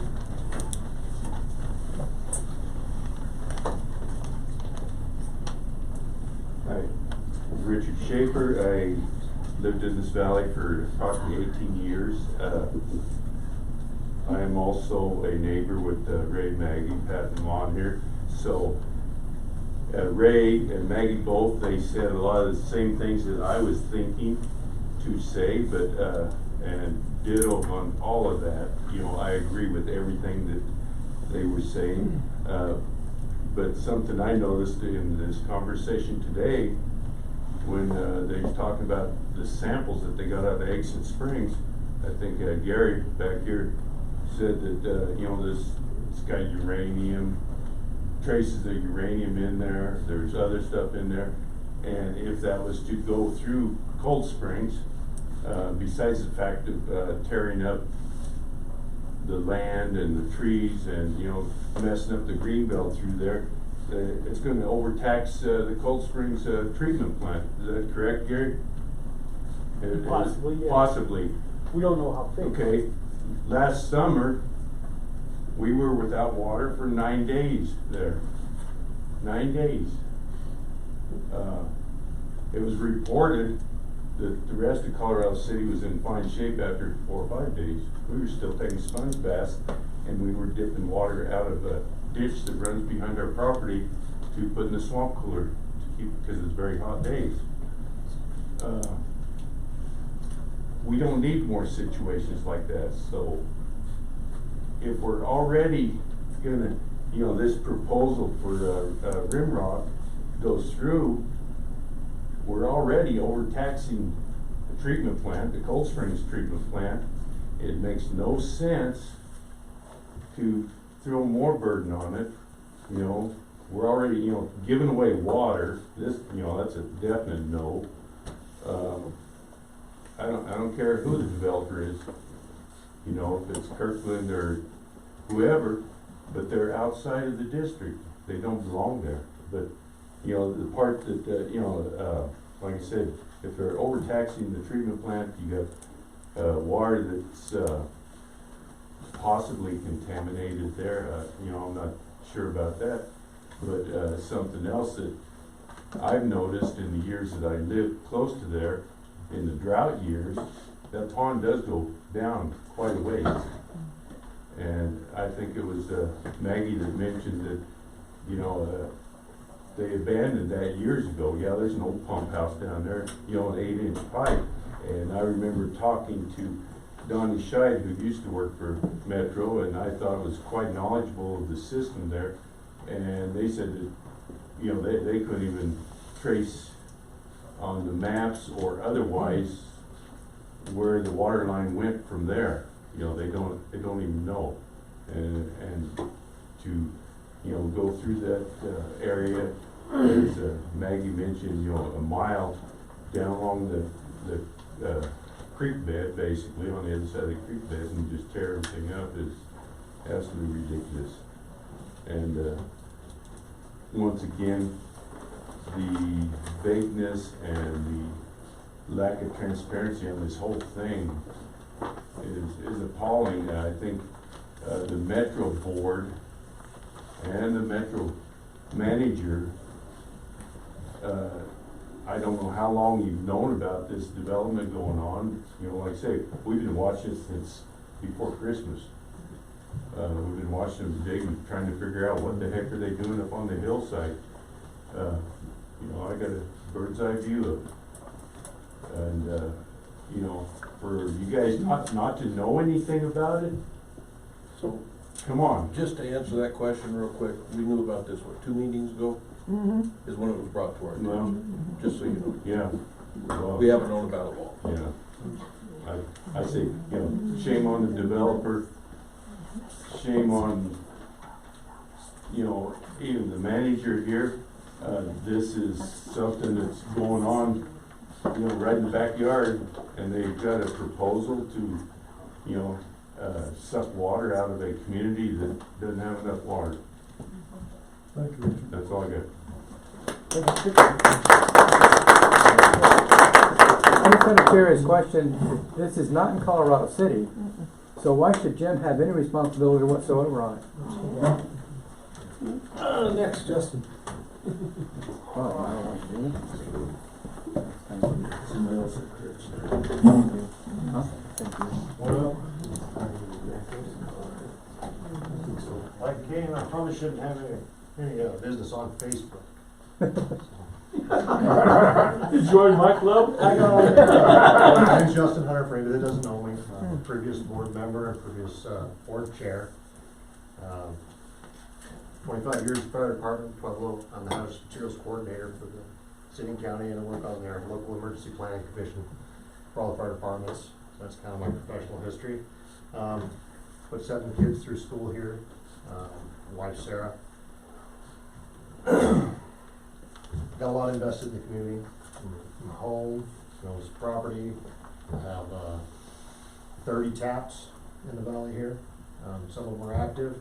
I am an extraterritorial tap owner on 27 water taps for Colorado City that we're agreed to. For that, Colorado City gets 100 acre feet of water out of the Hicklin every year. So, and we've never used one tap. So just so you know, and since 1985, that's 1 billion. I have it here. 1,205,648 gallons and 489 gallons of water for nothing. So, like I said, someday we may develop and use those taps, but they've got their money's worth, for sure. Anyway, I got upset. I was looking, there was everybody show up here and fire the city manager, and it doesn't appear that anybody is here to do that. But I'm upset. We did an extensive candidate search to get Jim here, and I wanted to come and just kind of talk a little bit about it. When we brought him in, we had dozens of candidates. He'd come from Walsenburg, turn that city around from in the red to in the black, give him $1 million surplus when he left, got a lot of grant funding. When he took it over, it was a mess here. We had no grant money virtually at all coming in. He was hired to administer the city, and please find us some money. Since he's been here at his time of appointment, he's got 2 grants for the golf course, which now also runs in the black, never had it before. One for $120,000, another one for $130,000.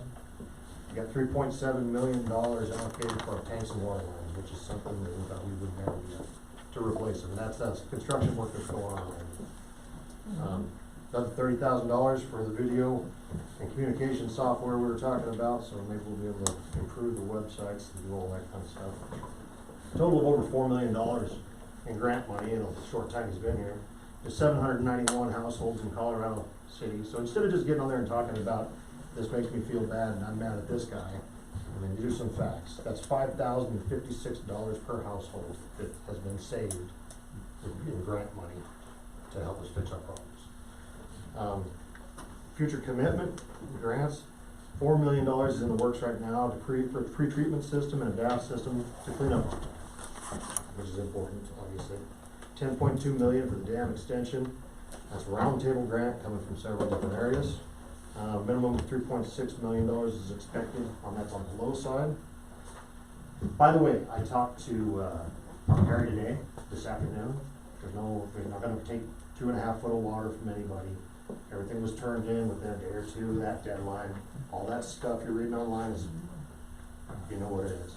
Okay, you've got an ex-board member with access to grind wanting to get his buddy who's a terminated employee hired. And it makes me so mad that these people reach out to the community and just put this stuff out there, be their own moderator, and just say anything they want.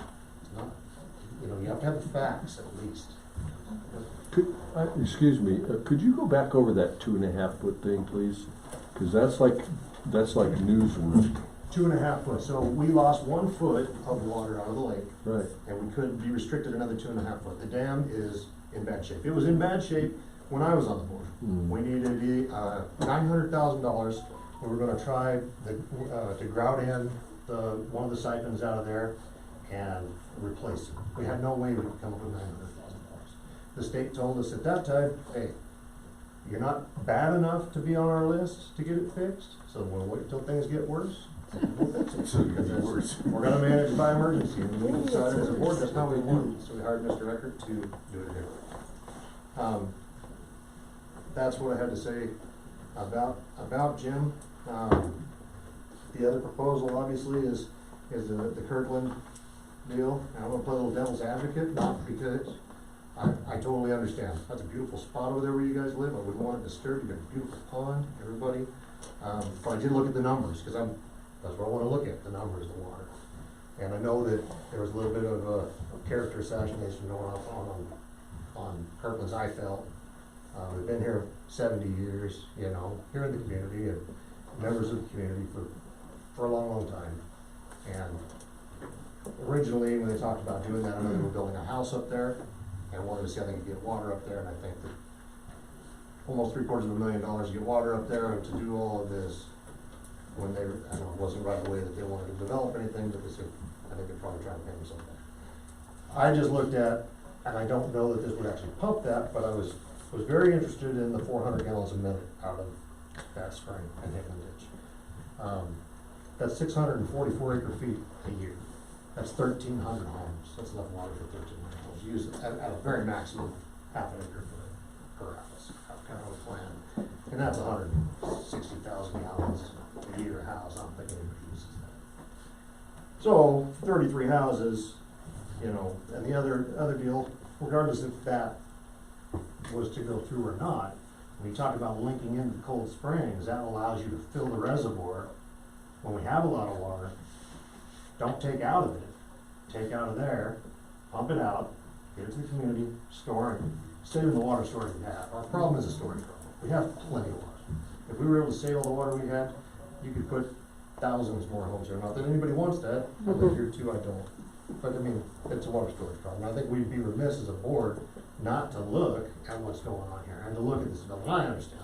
I wouldn't want it in my backyard either. I wouldn't want the road going up next to my house, and I wouldn't want somebody draining out the pond. But if there is really that much water that can be utilized, it is your duty as a board to look at ways and to look if there's other sources of water that the district already owns that can be used. I looked at the well we have over at our place, and it's not suitable for treatment. That's a 250 gallons, but maybe there could be a trade there where the district abandons that well or a portion of it and is able to drill a different well that has that kind of flow and just trades it out within the basin. I don't know. Like I said, I'm just being devil's advocate on some of that stuff, and that's it. Thanks, Justin. I just have a question, and you may not know the answer, maybe somebody else might. How would one go about verifying that 400 gallons I would imagine you probably before? have to have a hydrological study or pump it out somehow. Okay. I'm not sure. Like okay. And I don't know that there's really that kind of water. Yeah, that's a lot of water. That's a lot of water. Yeah. It's a pretty big promise. I That's mean, a lot of water. I'm sure that there would be studies to back it up. I was just curious. All right, if you knew thanks. that. Let's move on. We're gonna run out of time here. Okay, going on with the meeting, attorney's report, I have nothing at this time. Anybody, so nobody else signed up to talk? Excuse me, 4756? Pardon? 4756 Corner Road? Yeah, we'll get to that. Oh, I thought it was part of, okay, never mind. Okay. Attorney's report, you have nothing, agenda items, audit. We need to have a motion to accept the audit. Mr. Chairman, I move we accept the audit. Moved and seconded, any discussion? So, I did meet with Luan and Jim and the auditor. And I think he's open to questions, so even after we accept this audit, if anybody has a question, we're definitely going to call. Mr. Chairman, just if I may. The only statement that I would make is that we please not let this happen next year. Yes. Like I said, it was one of those, we had put a budget amendment in the year before and. I'm not just talking about that, but I'm also talking about it going so late. We need to have this in on the auditor. Yes. Some Thank you. changes have to be made to get that done. To that point, she was also putting some methods in place to ensure that. files go off, and I think it just comes communication. Okay. Okay, Just a comment. Yes, sir? To accept audit? Sure, vote yes. Yes. Yes. Okay, CSEP grant, that we accept yet? Or SIPA grant, I'm sorry. For the audio equipment? Yep. I move that at this time that we accept the SBA grant. I'll second that. No discussion? No discussion, let's vote. Mr. Kraus? Yes. Mr. Collins? Yes. Ms. Hunter? Yes. Chair votes yes. Yeah, I did put tap fees there, if you want to go further into discussion, like I said, we'll probably have to have another, public hearing on it. Well, or do I need to make a motion first? You should have. If you are making, if you're along that line, yes, you can make a motion. Okay. I make a motion that we raise the tap fees to $20,000. Moved and second. Discussion. So may I, Chair? Yes. Okay, so, to address your concern on the, limited tap fees, which I might, and I'm putting a big mic on this, okay, be open to. It would depend on what type of stuff you came to the table with as far as how much you were gonna limit it. And also I want proof that we have justification for doing it. What I mean by proof is how much water can we produce with the wells? How much water do these extra houses use? So on and so forth. Because I think we're overstating our shortage. That's my belief. I can't back that with facts, but I want to see some facts before I make a decision. But I think the tap fees should be raised regardless. I think that should be, in my opinion, two separate issues. So that's the reason why I make the motion to raise them to 20,000, like we had planned to begin with. And then if we want to put a limit on the taps, we can make that, because we're going to have to replace the motion that's on there, correct? We're going to have to replace what's on the rule books right now in order to do that, correct? So anyway, that would be my views on this. I yield. So the tap fees right now are $16,500. So we're gonna raise them to $3,500. And how many tap fees did we issue last year? Approximately. I don't need an exact number. About 20. Between 25 and 30. Okay, so 30 would be 100,000, right? Is my math right? 30 tap fees for the difference, or for the 100,000 additional money. Yeah. Okay. And we're throwing that at 10 million or 3 million or 6 million, depending what part of the project you put. And no, there haven't been any. Well, there were a man-made water shortage last summer. I mean, Yeah. But that's not what I'm talking about at all. I'm talking about in a bad year, what's it gonna look like? And I can't prove that there's been any water shortages in the last, natural water shortages in the last several years, because there haven't been. But I'm saying, well, Yeah, two droughts, Drought. but they weren't. We were never in danger of people going without water. but I'm okay with them being two completely separate items. But if you use the line of reasoning that it's gonna help build significantly impact our infrastructure, then we need to raise them to more than $20,000. Great, very, very good. No, I am finished. I'm not opposed to raising the tax.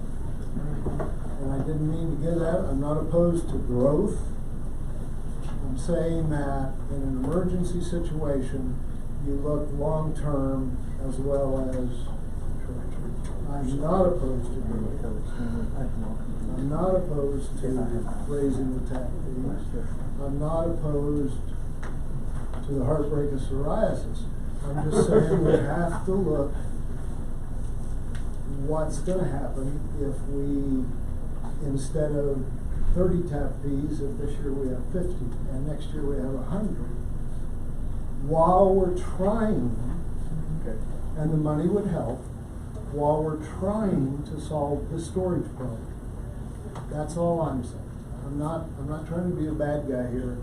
I don't want to ever deny anyone the God-given American ability to own their own homes. But I'm not opposed to raising the tax fees.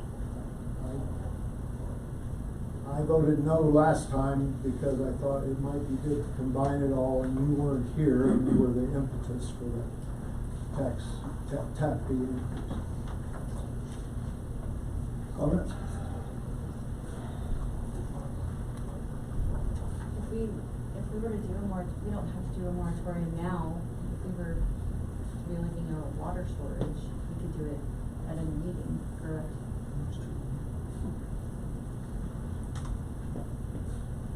Yes, I don't know if that have to be a public hearing or not, but we have to, even for definitely for the tap fees, we have to have a public hearing. So we're 30 days away from making a decision on that anyway. Yeah. The motion still stands to raise the tap fees. If we have two motions, it would be easier to strike one of them down after hearing if you want. But Well, we can also make a motion, go ahead and put a motion on the floor. We can do them both in the same hearing. Okay, I move that. Because we can always adjust it too at the hearing.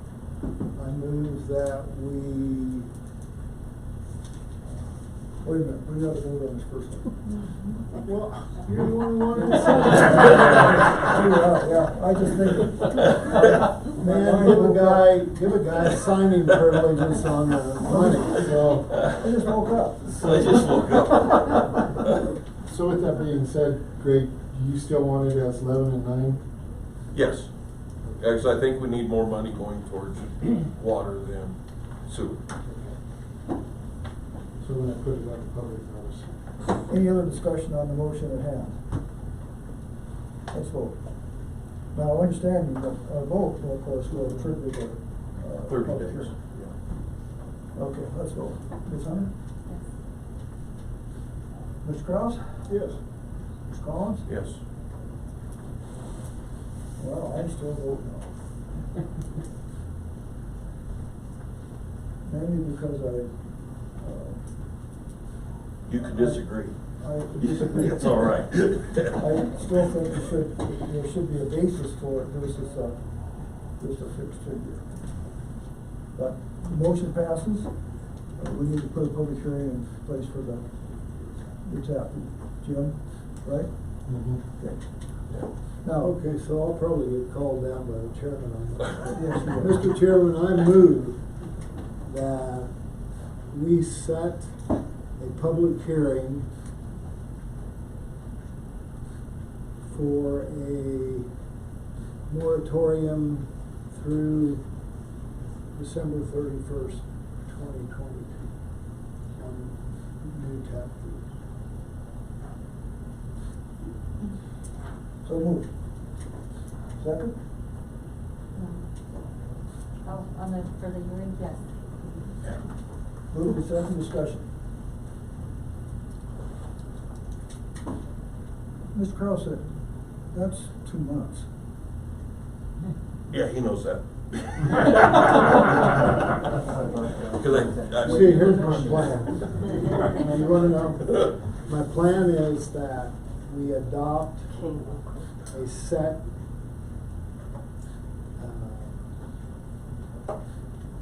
set program for 2023, that all the people who want to be considered for a tap fee in January 2023 have to have the appropriate information to the board by December 24th, I don't know what the days are, of 2022.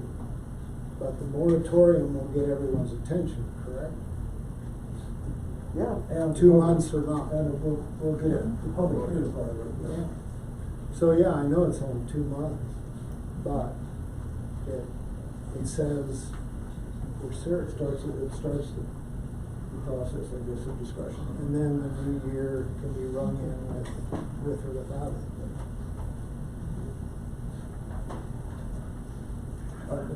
And I don't think we need to change the regulations for that, just a public hearing. Okay. Any other questions, discussions? Mr. Collins, how do you vote? I'll vote for that because it's just a 30-day hearing, yes. Yes. Mr. Kraus votes yes. Chair votes yes. Ms. Hunt? Okay. 2 months. Hey.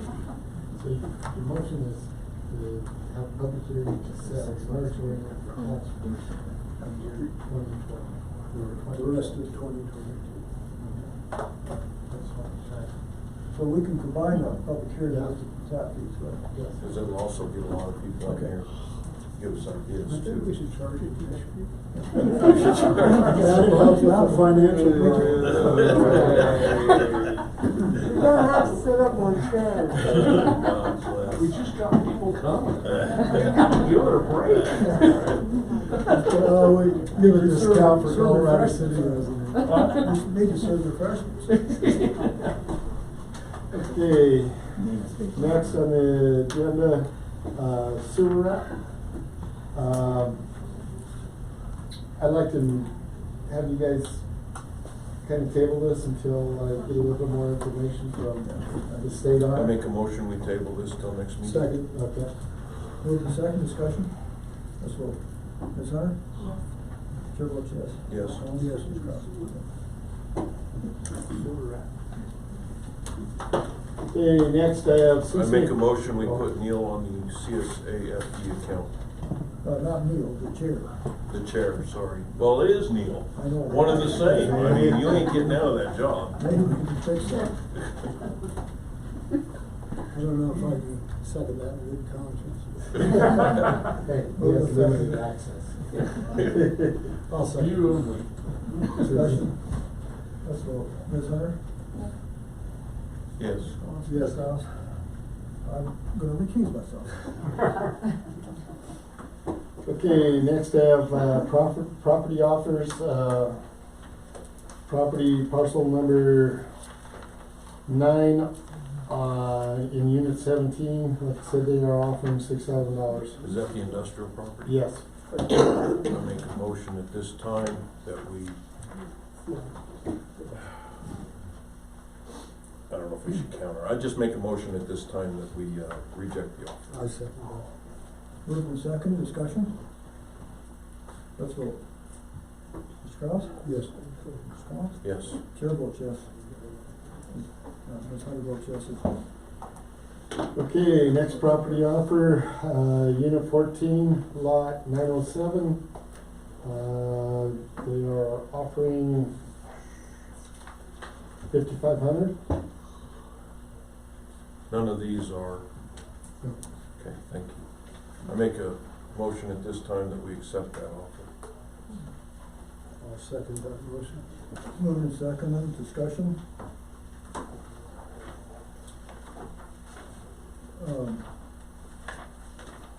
You all know that I keep pushing these prices up. I know you Is do. that enough money? Is that enough for that lot? Are we, charging enough for that lot? You're the real estate agent here. Like you said, it has water, it has no sewer. There is comparables, that she sent. I believe it's the last page. Unfortunately, those comparables are old. Usually if they're within, what, 6 months or a year? 10 years. A year. And appraiser would go a year back.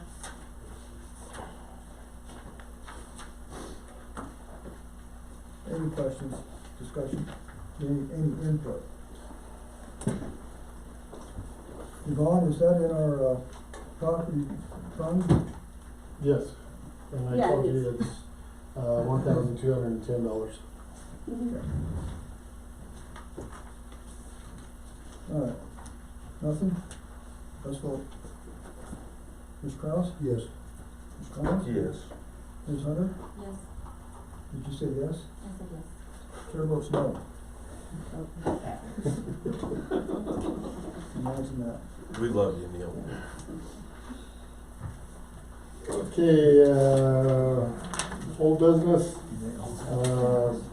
I did We talk, have, Jim, we have a, oh, that's gonna, we'll put that in CCA. Yeah. Okay. yeah. Okay, under old business, Applewood Park, I did get, from, PH Squared, an email today, I did put it in, I'm trying to remember where it's at. She wrote, I just wanted to touch base with you and let you know that we have submitted everything for the LLD for the park area. I have a few more documents that I had to add to complete the package. We will wait to see if they have any additional documents that they require. And that's to get the zoning. That's to get the zoning changed, but now, are we taking the property? That is our property. I know it's our property, but did we go ahead and do eminent domain on it so that it changes the covenants? I didn't know we had to do that. So they're rezoning it and everything, but That's it's, what? but it's still covered under covenants, isn't it? And the only way we can get those covenants off of it is to take it. And we can take it because it's for a park. Now, I could be wrong about that, but let's please check into that so that we don't have, so that we don't get ourselves in a ringer. Because I don't think it's very difficult for us to take that through eminent domain. I don't think it's very difficult at I'll all. be later on that, make sure. Okay. Okay. Gravel status, they haven't set up yet, I thought they were setting up last week, but they didn't, so. Oh, no, This one. this Monday. Okay. So, gravel status, Yeah, for them to come in and crush, I thought it was supposed to be last week, and it was actually, they're gonna be starting Monday. So I are don't they know what- really gonna start one? Yes, that's. Oh, I know. It's counting.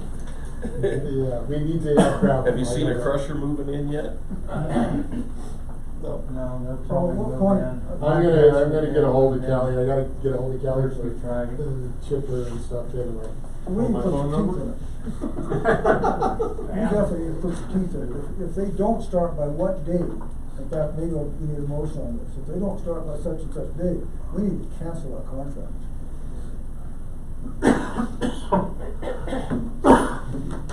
That might get the county moving, of course, it might also piss them off. Yeah, excuse my language, sorry. So be it. Mr. Chairman. Yes, sir. I appreciate your frustration with this issue, but then we'd have to start all over. They have to find some gravel someplace. But we would have to start all over We would getting too. some crushed But they use a for us. lot more gravel than we do. I understand that, but Somehow we have to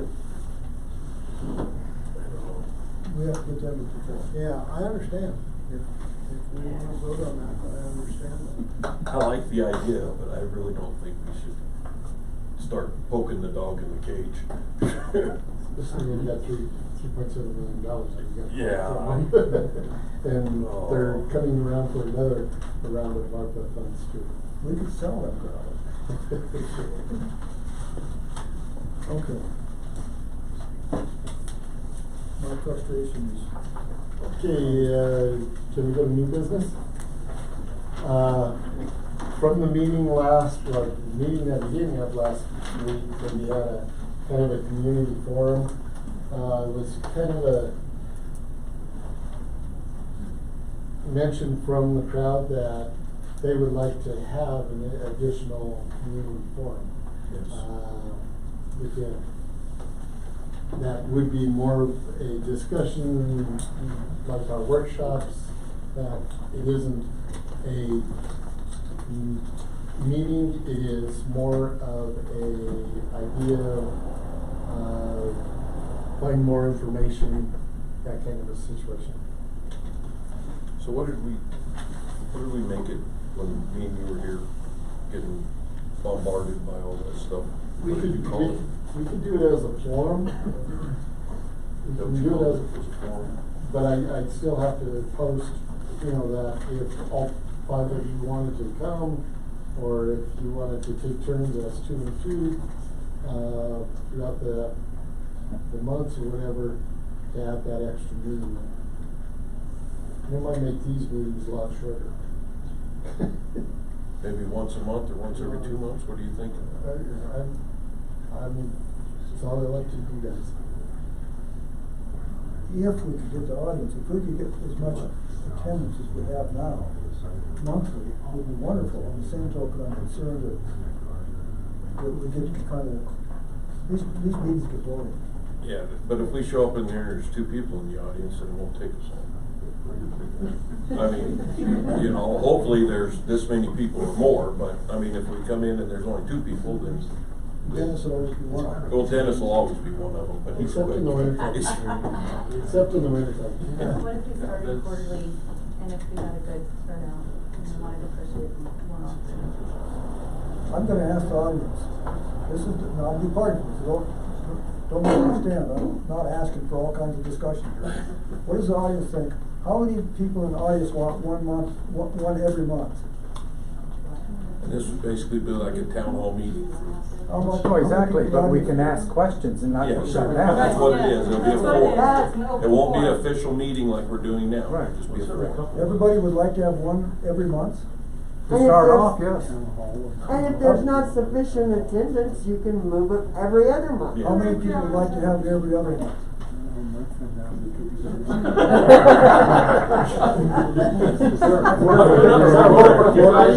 Enough. Well, I think that, How about a first one to determine what the discussions that would be in it? Whatever you guys want. It's But you still should have it's an a public agenda of what forum. it's gonna start off as, right? Whatever you guys wanna talk about. If you got questions or whatever, we'll answer them. You gotta be prepared for the answers though. Sarah? Who's gonna be, who's gonna have these meetings? Well, that's something we'd have to work out, as to where it would be. Yes. One of us, we would have to, one of us, at least one of us would have to start, probably 2. Yeah, I was gonna say, I don't think it has to be the whole board, we can probably If take turns. we rotate, kind of like we rotate with the newsletter. Mr. Chairman. Yes, sir. So if we're doing that monthly, how much time would that require after it became established? Would it work to the first or second meeting of each month, start an hour early? Yeah. Would an hour be enough? Should not be on the same day. I don't think so. I think Me and Neil were here for like 4 hours the other night. Well, but they're not gonna get you and Neil every time. Sometimes it's Might be smoother. Michael Smoother, is that what you're saying? No, but, yeah, okay. A different day just means a whole nother trip. You're well paid. Yeah.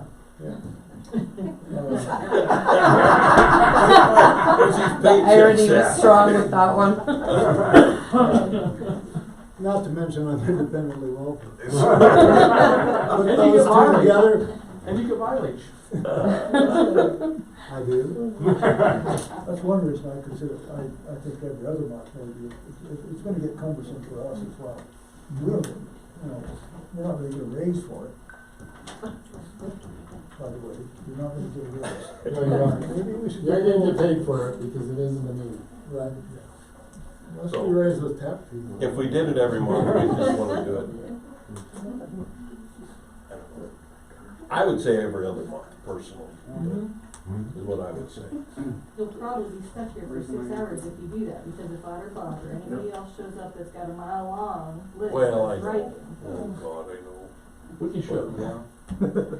I'm just seconding the, every other month as a good compromise. Would every other month be adequate? Yes. Yes.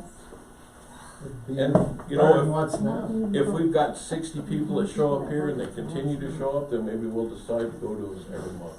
Okay, so for us to do that, I don't know if that's a formal thing or not. No, just put it on the schedule. Well, it needs to be announced to the community. Well, yeah, we'll have to do it just like we publish any other meetings. We'll have to announce it and Well, and publish you it. have to publish it in case more than 2 of us show up. I nominate Harry. Hey, I'll He's not here. And you nominate Terry. Yeah. So Jim, could we schedule one for November? November? Let's have turkey dressing. Mashed potatoes. Oh, you'll have a full crowd if there's free There's food. food. We're gonna pat luck and So you wanna do it on the 15th? Or do the 15th? What is that? What day? It's a Tuesday, it's just not a regular meeting. Cause our meeting is on the 8th and, that's one thing we gotta talk about too is I think we should have a meeting on Let's the try it. 22nd instead of the 29th. Go ahead and try it. Try it, see how it works, try it. So November 15th. Alright. Really, honey, I do have a third meeting this week. That's all right, she can call Greg to verify, right? Because my wife's gonna be calling him to verify. Just a group text. We're supposed to show up, right, Greg? Right. Okay, under new business, I did talk about, you interrupted me with that, from the clerk's election, they're going to put a box out here next to our collection box. So that way they don't have to have, lectors, and that way they can drop them off at any time. Whether we're here open or not, and it won't bother our meetings with being the second Tuesday of November and stuff like that. So, they're also looking at getting a camera system for our outside. Because they have to monitor it. At the present time, they're looking at it just to get cam to monitor our box. And probably use our Wi-Fi so that they can regularly check on it to the cloud. So that's another situation, because we do have a lot of people when it is election time that want to bring in their ballots early and they want to hand them to us, and it's like, we can't accept them, and we've got to wait until election officials are here. They're this way, they can drop them off at any time. Deceased people can vote that way. Yeah. Okay. All right. Next, CCACC. You have 2 new constructions. One, a shed on 4198 Uray and a carport on 3720, no, a carport on 15 Drive. Neil, were you in favor of this? Yes. I make a motion that we approve both of these tonight. I'll second the motion. Moved and second, discussion, questions? Let's vote. Ms. Hunter?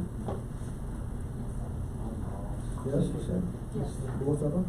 Yes. Okay. Yes. Ms. Owens? Chair votes yes. Okay, actions, you have one stop work order for 4756 Cornbury Drive. Okay, that one is the amendment to the agenda. It wasn't an amendment, it was there. Can I make a motion and then let them speak, or? That one's one that's what we want on now. Yeah. Okay. Kelly, you wanna make your presentation? I don't know if you wanna look at the pictures, but they're here, and here's the. Yeah, I'd like to. Yeah, here's the, it's kind of backwards. This is pretty boulevard, and this is the house. And so this is the access from the street to the house. So, let me preface by saying, everything that I'm about to say is in no way meant to be hostile or argumentative. It's just for informational purposes only for the board. And I might get choked up, so just ignore me. I came out in 2020. Actually, I started the process of getting a permit in 2020 during COVID. So everything was over the phone, internet, and everything. And finally got approval in January, I think December, January. So I came out and started the process. I submitted the architectural drawings to Colorado Metro City as well as the structural drawings, as evidenced by what Mr. Elliott showed me this morning, that you had both. The structural drawings supersede the architectural drawings. The structural drawings showed a crawl space, a 4-foot concrete wall, whereas the architectural drawings showed an 8-foot concrete wall, both unfinished basements. So there was an issue with the language in the covenants as to what under roof meant, and anyways, I got not only a written approval by CCMD, I also got a verbal approval, which is why I went forward with construction.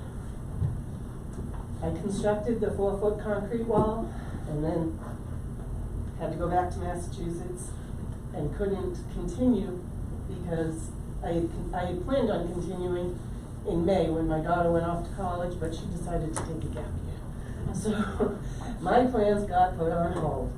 So the foundation was in. There was nothing blatant, there was nothing deceptive on my part, which is what I was alleged to do. And when I came back, I restarted the construction.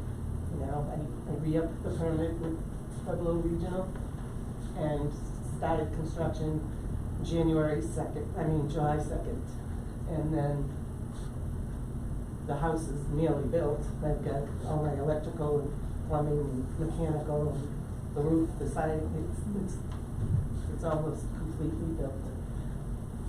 I called in for a final and learned that there was a stop work order put on the property 21 months after I started construction. And I'm just here asking for the stop work order to be lifted. I am willing to do what I can based on where the house is, where the access is. I've only got 15 feet. I want to keep the 5-foot setback. So I will put a carport under roof, and I have a patio, which I'll build a roof to put under roof. But those are literally the only two things that I can do to try and facilitate What did the stop work order say? What did the stop order say? It's the covenants for that unit, for those lots in that unit require 1,800 square feet under roof. So we approved, so did we approve this? Yes. With the 4-foot basement? No. We approved it with understanding. If you look at the that documents that he showed me, on one side it has architectural drawings, the other side does show the structural drawings. we approved it with the basement, understanding that it would be a basement. Architecturally speaking, whether they're 8-foot concrete walls or 4-foot concrete walls, it doesn't change the house at all. And they did have, what happened was the architectural drawings were submitted to the architectural committee. Just the architectural drawings. So I hired Jim Valentine, I hired American Geosciences to do, you know, the borings and the soil. A lot of the foundation engineers, they just do a soil classification out here. They don't actually do borings and have a soil sample to work with. I actually paid the money to have the borings done, you know, to give to the engineer to engineer the foundation. So, with the high water table, and he said the likelihood, or not likelihood, but the presence of ledge in the area. That's what he suggested. I said, I'm fine with it. I wasn't planning on, it's an unfinished basement. I wasn't planning on using it for anything other than utilities. We went with the 4 foot, you know, to eliminate the danger of hitting ledge like my poor neighbor hit down the road. So I got the verbal location to go ahead, start construction. I justifiably relied on that and I started construction. It was wide open for 18 months. So the architectural drawings that we approved had an 8-foot basement. Yes. Well, not just that, you guys denied the first ones, correct? Because it only had a crawl space, and then she brought the one back with it. No, you have it backwards. That we talked about in the meeting today. And I said you had it backwards in the meeting today. The architectural drawings were store-bought. They were internet drawings, you know, that you can find online. I think So, that- and they give you the architectural drawings, but Pueblo County, you know how it goes. You need an engineered foundation with soil samples. But we never approved the engineered foundation. Well, hold on. The application we initially received was the same architectural plans as what we saw. On the application is 1,064 feet. So that was denied. Yeah. And then through studying, after checking with Provo Regional, et cetera, as to whether basement would be considered under roof, then we okayed with the basement. Okay, so it's definition of basement. It's 7 foot. Exactly, and so that's where the contention lies. I never spoke with either one. 7 foot minimum ceiling and Before. So 7 foot minimum ceiling and an egress is definition So of basement. we're kind of past that, I think, at this point. I think that what Mr. Right. Rhodes So tried to do. what I'm here to do is tell you, what, and then just ask if what I can do Yeah, that's what we're. is sufficient to move forward. What she is offering, I think, is that we get up to about 1,670 feet or something. 1,680. So 600 foot carport We're gonna be. attached. Well, No, it can't be that, because it's only 25, it's like 400 foot. And your porch. And the porch. And the porch. Still about 140 feet off the required covenant. We can't change the covenants. We've been down this road. See, nothing we can do about the covenants. And My trust house me, is- I would change it right now if I I could. understand that, but my house is nearly complete and I got the approval. But the architectural committee, if I'm hearing this right, approved it with the basement. And now it's got a crawl space. They approved the drawings that were submitted. Drawings that were submitted had the structural drawings as well as the architectural drawings. And the structural drawings supersede the architectural drawings. Right, but But we approved the architectural drawings. the application that the architectural committee approved So, was. like I said, this is not meant to be argumentative or whatever, and just where do we go from here? Well, and the application that was approved So- had the over 1,800 square feet. We gotta squeeze another 800 square feet out of this? Yes, total, yes. Wow. Now, the carport, under roof, a carport and a covered patio can be considered under the roof. And we can't get to 800 square feet with those two? We have my electrical box, which is just steps off of the patio. So I can't really extend it. If you look at the pictures, I can't make it wider because there's a window there. Where's those pictures at? So. What's your setback from the street? Well, 6 feet. 20, 25. Foundation We're is more than empty that. for Can you do a carport? They could have said something way before this. No, it says feasible. No, because I gotta be usable. I gotta be 25 feet away. And then we looked at it. I think you're 20 feet. And that can't. I gotta look at that one. And that one. It's 20 feet. Is it 20 feet? Yeah. I'm just curious. So you can go another Yeah, 5 but foot. from what was approved by the planning was 25. Why is everybody upset with that? We can't.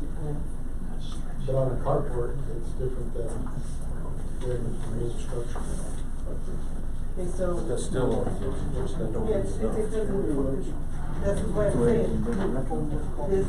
Is I've got a 1,200 This is square foot house, the fellow says no, it's 13 inches.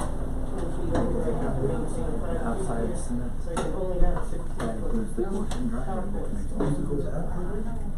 That doesn't make no sense. Well, this is where the enclosed, this is where the patio is. I mean, it just. So, the first meeting here, Terry, Yeah, it's basically movable, right. said I wasn't welcome because I had no room here. That's kind of how I felt. My gas main comes A in here, community that has older and older people living and here, it drops off over you're not into bringing in any new my members neighbor, to bring who's kids in. encroaching on my property.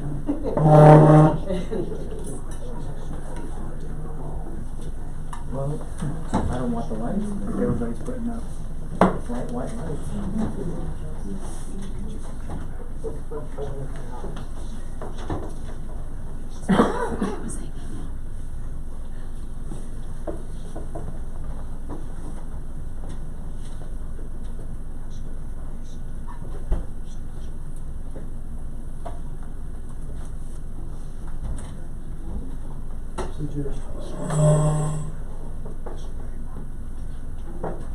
I would love to change the covenants, but we don't have the power to do that. So. What am I gonna do with the house? We gotta somehow get to 1,800 square feet. We got to. I don't know of any other suggestions. Do any of you guys? I don't know how we. It's not, The patio. I also Doesn't want to. I plan on, putting one of those Reed's Ferry sheds. I guess that's a local thing. So nice, you can put it in the front yard. So a shed. You're covering this point to here. Well, yeah, because there's a window. Yep. So, I do, because, you know, of the basement issue, really not a whole lot of storage, so maybe you can't see it. On the camera, I was way over here, but it didn't print out that way. I can somehow maybe attach the shed over here. Can't put a driveway because my gas main is here, but I can put a shed, you know, enough to get up to the 1,800, kind of on the back side of the house. As long as it's attached, and in order to attach it, I think you're gonna have to get an engineer. Well, under 200 square feet, you don't need a permit or anything. Yeah, but it wouldn't be considered under 200 square feet if you attach it. It's gonna have to be attached. It's gonna be part of the structure. It's the same way with your patio and Yeah, because the patio and the other stuff, since it's attached, is part of the structure. And for that shed to be considered part of the structure, it's gonna have to be attached. When you're talking about a shed, are you talking kind of a lean-to type shed? No, a shed very consistent with what the house looks like. Would it have a gable, the shed itself would have a gable? Yes, it'll be very consistent with what the house looks like. It's basically storage built onto the house. Like She wasn't planning this to back attach corner. it. She attached it. I wasn't planning on attaching it, I was planning on building it. It would Wasn't have planning to on putting a roof on my patio either. You know, I was planning on doing a carport, and actually attaching it doesn't really need any engineering, just putting a ledger board up there and attaching it. And under roof is just under roof, it doesn't say livable under roof. Or Oh, it doesn't doesn't say- say habitable, doesn't say livable. All it doesn't says say- is under roof, We looked at it today and it says usable, and that, usable. in that unit it says usable. Well, usable can mean anything. A shed is usable, a carport is usable. I know, So- well, it doesn't even say, it just says under roof. But, Do you guys still need it? Yeah, that's right. I mean, I would say you'd have to attach the shed for it to count. You'd have to attach the shed to the house. Which and make it is part of the fine, house. I can attach it on the edge, which would be perfect, you know, it gives them, yeah, I can do that. And with your patios, Yeah. to get that. As long as we get to the 1800, I don't see why we couldn't. So does she need to get a plan and have them, do you need to look at them? If you would actually, would you draw us up just a sketch and a statement that you're going to do that? Yeah. Would you actually give us a written statement that you're gonna do that? That I'm going to build the shed and carport and Yeah. put a roof Yeah. over the And that the patio. shed will be, that all structures you're building are going to be attached Would you, would to that, the house. could you do that for us? Mhm. I got no problem with it, as long as it's 1800 square feet. And also. Yeah. It's under roof. It's under roof, I mean. If we leave that in the work order, she can get occupancy and. I mean, cause the only other option is gonna cost her a ton of money. Yeah, we need You know, to- we don't wanna do that, No, we need to so, figure it out, we need to fix it. so, Okay, so that, if that would be acceptable, then I need a motion to release the stop of the So- construction. Well, you don't want. We don't wanna release it until it's done. Until there's something, because she could I just can't, get I CO can't tomorrow build then. without Yeah. it being stopped. Well, make the motion would be released on condition of receiving the statement that. we need to make sure though that it's approved by the county too. Okay, so, I can go to the county. The county is very well aware of this Yeah, situation. the county's. They're very well aware of this situation. If the shed is under 200 square feet, do not need a permit. Yep, but that's when it's detached. I promise you, if it's attached to the structure, You will. they're gonna tell you that you're gonna have to have a permit. Because I went through this with decks that I built and everything else. If they're under 200 square feet, you don't have to have a permit unless you attach them. If you attach them, and the only way for it to be considered under roof for the house would be to be part of the house. I mean, unless I'm reading something wrong. So, you're not gonna release the stop work order? Is that what I'm hearing? If you get the drawings and get the okay by the county to do it, then we can release it. Yeah. Well, I'm hearing a lot of different things. He says I have to have it engineered and submitted to the. Well, I don't know if you have to have it engineered or But not. if You're you gonna have submit to it ask to the the county. county on that. that it is going to be attached to the building, that's up to their choice, whether they need you to have it engineered or not. All we It does need have is to be to part have of it the- attached to the yeah. building to make that extra 800 square foot. So your carport's gonna have to be attached, and your, Well, the carport, like I said, it's a simple ledger board underneath the eave of the house, following the gable, and then out 15 feet. That's easy enough to sketch, and I don't know if I actually need a permit for that. but that's what I would probably talk to them on that aspect of what you're going to need, so that way we can make that decision and say, yes, now you've got 1800 square foot, you can move forward with it, and see what they You know, in all fairness to me, I already had your approval 21 months ago. But How is it legal for you to take it back? it was an approval with the basement on in. And you It was changed it to a approval, I 4-foot didn't post. change it, it was an approval based on the documents that I gave you. I'm sorry if you missed the crawl space. Did the application, do we have the application? Yeah. Can you get it quick?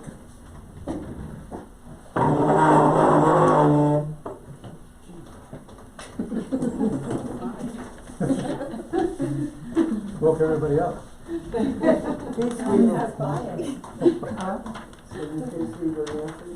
Here, while he's getting that, I got coffee screaming to come out. So that's the secret to getting through these meetings, is the coffee?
Yeah, that's it, right there.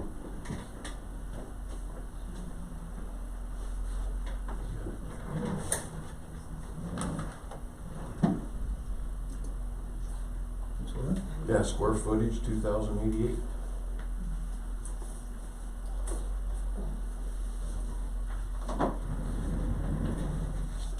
This was filled out by you, right? Yep, And you signed it, yep. so I'm But sorry, the but documents. Okay. Oh, I'm sorry, Tim. There's one other issue to consider.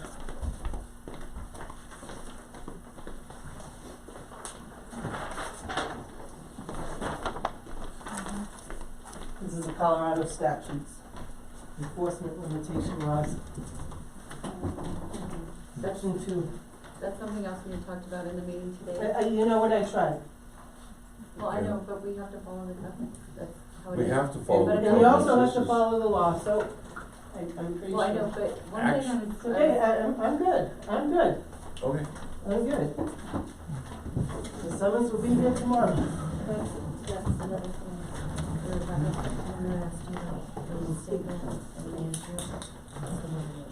The architectural committee, homeowners associations, even Colorado City and Metro, whatever you wanna call this quasi homeowners association, there's laws that we all have to follow. I have to follow the covenants. You also have to follow the Colorado state statutes, okay? Clearly says, within 1 year. You could have made this claim right when I put the foundation in. You could have made the claim and denied it when I brought it to your attention that the foundation was gonna be a crawl space, but you didn't. You allowed it. I justifiably relied on your approval, both written and verbal. You can't take it back. And you reasonably should have known, because it's in your documents, that it was a crawl space. It was in your backyard that it was a crawl space. You reasonably should have known that the violation All right, existed. Mr. Ard, we're in an argument, that doesn't make any good. We can try to solve this, or we can argue about it.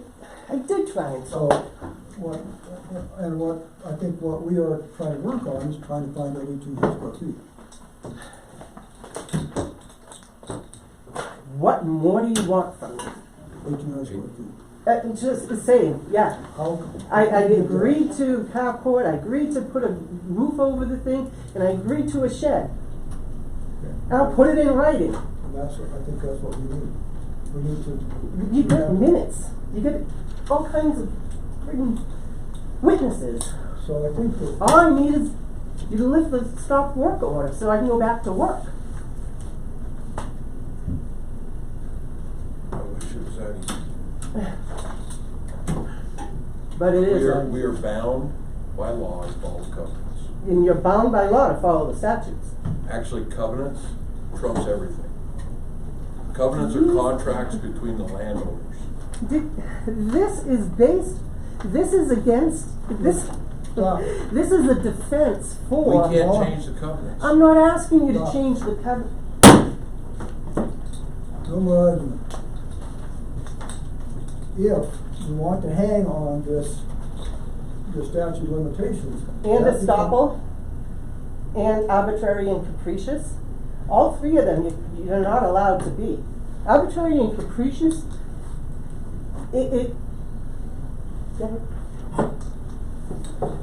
If that's what we hang on, then that becomes a legal argument. In fact, we were not made aware of this less than a year ago. well, the documents So says otherwise. that could also be a legal argument. If that's where it heads, then it's gonna take you much longer to work through this than what we would like. So we would like to be able to work this out. And That's get you what back to work that's if you why want I'm to. here. That's what we're asking for. Suggestions from the board? Mr. Cross, you have any suggestions? Well, I don't think, we're not asking for engineer drawings, we're asking for her to go home, sit down, do as much to scale as she can, and bring it back, correct? Am I missing anything? No, I don't think so. I think that's what we're looking for. And that's what all we need. That's what the Colorado City Metro District needs. We need the drawing showing, and it has to be, now, correct me if I'm wrong here, please, because I'm not matter of fact, you would probably know better than I. In order for it to be counted as part of the structure, doesn't it have to be attached? Yes. Okay, so they just need to be engineered, or not engineered, sorry, they just need to be handwritten drawings showing where she's gonna put stuff and stating that it's going to be attached. So part of, I think, Mr. Orr's issue here, she wants to get back at it. And so we're talking about timing. So start right now. If she brings it back tomorrow, that's what we need. All I'm trying to establish is what the Colorado City Metro District needs. Right. Where it goes from there, I don't know anything about Pueblo County. No, I don't either. It's not our problem. So if could we entertain a motion that we would release the stop work if, on the condition that we receive these drawings that you're talking about? Yes. The way to do it is she's got to have CO. If you let that stop work order, she could go get CO with regional, make sure regional doesn't give her CO, because there's nothing to do after that. Yeah, You can put the stop work order back on. I mean, he put it on just with a phone call. They will. Not if you had CO. Not if Once you you had get CO, it's occupancy. done. You told us in the meeting today that you were done. I did not. I told you exactly what I said here. That the electrical, the plumbing, you see how the house is on the outside. The electrical, plumbing. Sir, we can prevent that.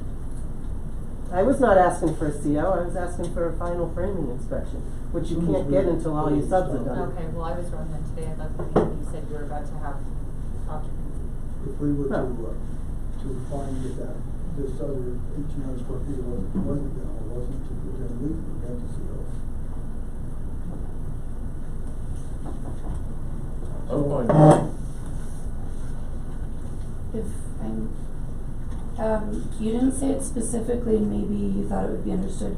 You do want dimensions, right? Like labeling clearly Yes. to make sure it's gonna, okay. To the best of her Right, ability without okay, I just hiring wanted to make somebody. sure, so she didn't draw it out and then not include the numbers and then it delay it. So, can we get a motion for that? So, I will make a motion that we lift the stop work order dependent upon her turning in, written drawings with dimensions, to satisfy the 1,800 square foot covenant.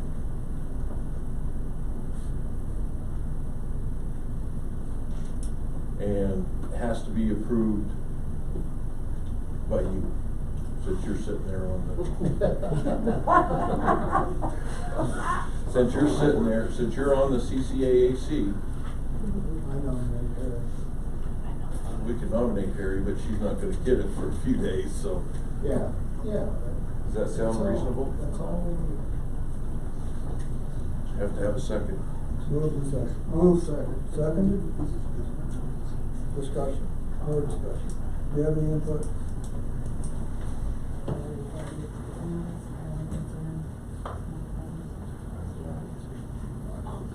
Okay, let's vote. Mr. Kraus? Yes. Mr. Collins? Yes. Ms. Hunter? Chair votes yes.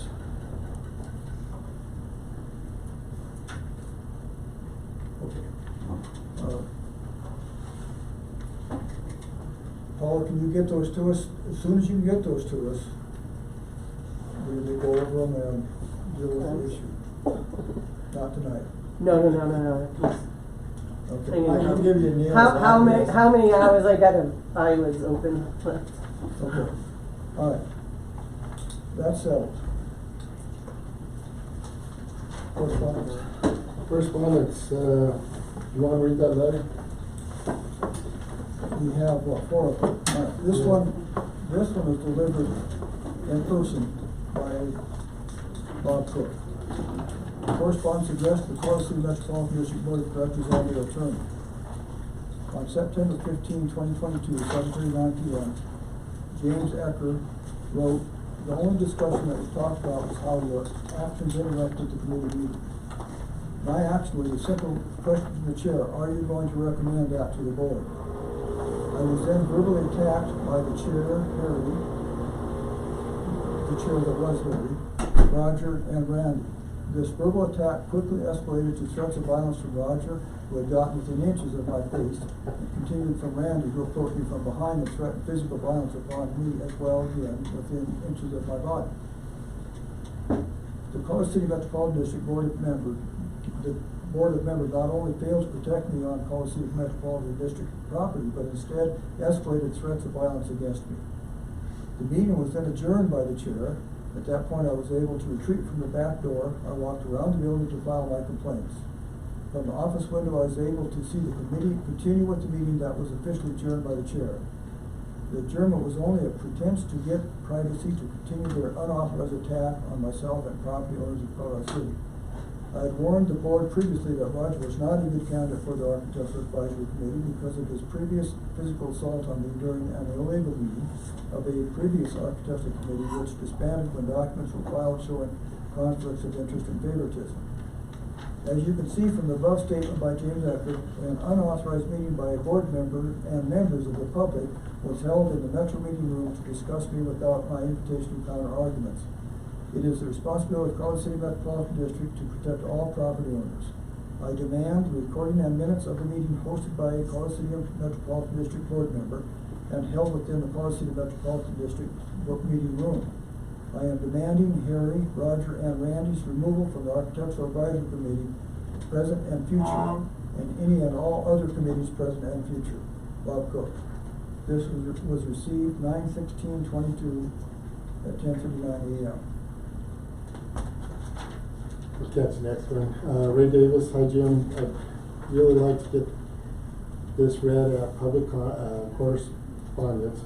would have submitted sooner, but was waiting for the agenda to be posted, would be best read before the study session as it pertains to two items there. First of all, thank you for serving the community. It is certainly not glorious work, and it's definitely underappreciated.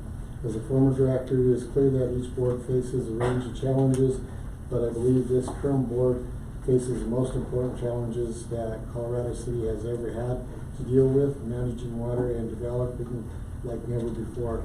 In this particular time period, circumstances are forming that will affect us for many years. So 3 things. Colorado City absolutely must increase tap fees. This is a unprejudiced moment to raise revenue, while Pueblo West has a limit on taps and increased fees. Number 2, CCMD must absolutely oppose extraterritorial water venues. The current ban on extraterritorial water is a precedent that once violated will lead to subsequently challenge to this board and future board. It is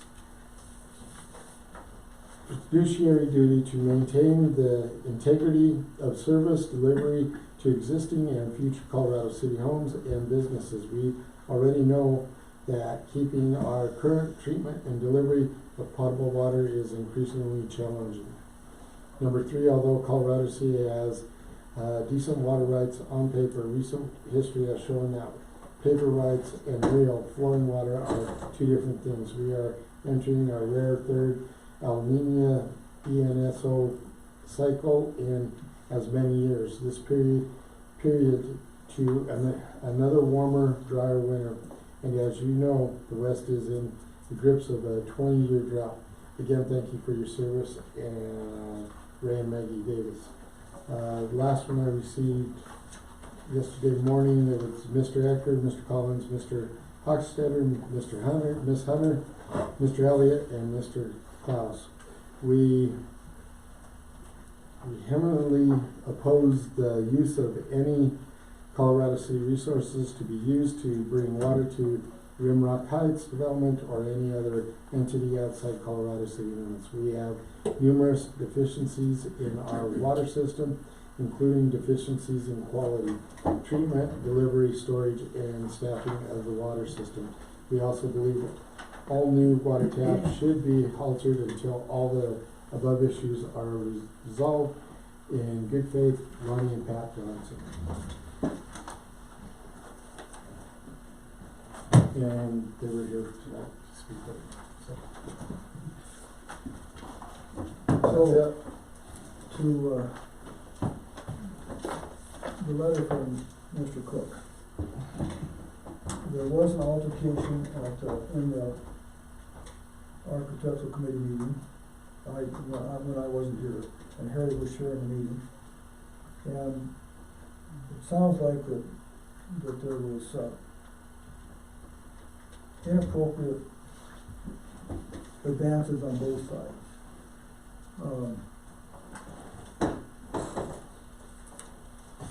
I don't know how to handle it. I don't know how men that are in their 60s, 70s, and 80s can't freaking get along. Because they're from the 40s and 50s. Well. Sometimes the 20s, yeah. So this letter, of course, his demand, the Harry Roger Rand's removal. I do think that, and I did talk to Roger. Roger, he did make an inappropriate comment. He admitted it. He was inappropriate. He admitted it. As far as how we handle that, as far as a demand to remove them is also inappropriate. I do think that we cannot, as a board or as CCMD, we cannot have threatening behavior in any situation. Whether that becomes a censure issue or a removal issue or reprimand, I need help. So may I? You may. So what I would suggest we do is we make some policies for CCAC to follow, because we're the board, we can do that. That we make some, similar to that statement right there, only we make basic policies that if foul language, inappropriate gestures, I don't know about foul language, but definitely inappropriate gestures or threatening gestures. If they are used in the meeting, that person is immediately removed from attending any of those meetings ever again. I mean, to me, there's no reason why. I mean, I'm 49, and if I can control myself at 49, they should be able to control themselves at 60, 70, and 80. Well, it's harder as you get older. Okay, so that point taken. Sarah, do you have something? Is there a reason why these meetings aren't recorded? They're not They- official meetings. They will be recorded from here on. So, Mr. Chairman, Sarah and Harry are on the budget committee. Okay, they were appointed by you to be a committee to attend the budget meeting. None of these people here can go to that budget meeting. Exactly. They're outside people, that is a committee, that there would have been no conflict if there had been no one there but the members of the committee. Now, I do think, because of the nature of the work of the architectural committee, if an individual's property has received one of our letters, or people have to have an opportunity like tonight to actually talk to us about rulings on property, but it's not open to the public. But should we condone bad behavior? No, I don't think so. I think they should get a nasty letter from Neil. Well, I also think that not just a nasty letter, but I think we need to put some teeth behind it. Either play nice or go home. Right. Okay, so we need to, the committee thing is correct. I think we have allowed outside people in the committee because of the nature of the committee, because of that. So we could change that. I think that it is in our resolution to create a committee to allow the public. But that's something we need to check. We can change it. Yeah, we can change that. So we need to, okay, that point's taken. All right, so of the, but may I address the other yes. thing? Well, any job I've ever had where I had people working under me, there was a process. And the first time you were bad, usually it was just a verbal warning. And the second time, you got a write-up. And the third, I mean, it depends what it was. And the third time, you were suspended for, you couldn't come back to the meeting for absolutely nothing and just invest your time and money. And then, but I think something needs to be done, but we created the situation. In the lawyer's aspect of it, and this is one of the questions I asked to the lawyer up at SDA. A committee meeting is a meeting held in public, not a public meeting. There is a difference. That committee is there to review. They are not voting on anything. They are supplying the governing board information to their funders. So a committee meeting is being held in public, therefore open to the public.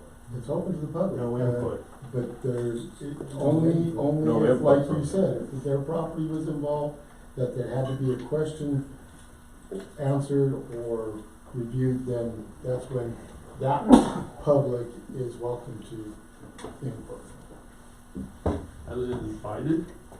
Pardon? Do you have, would that be stipulated that they're invited to that meeting?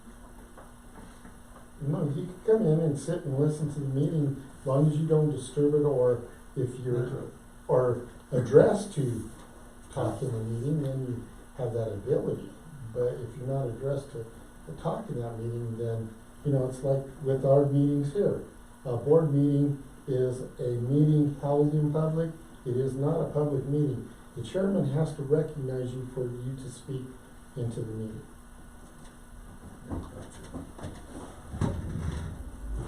We need to do some more work on that, as far as actually tightening it up.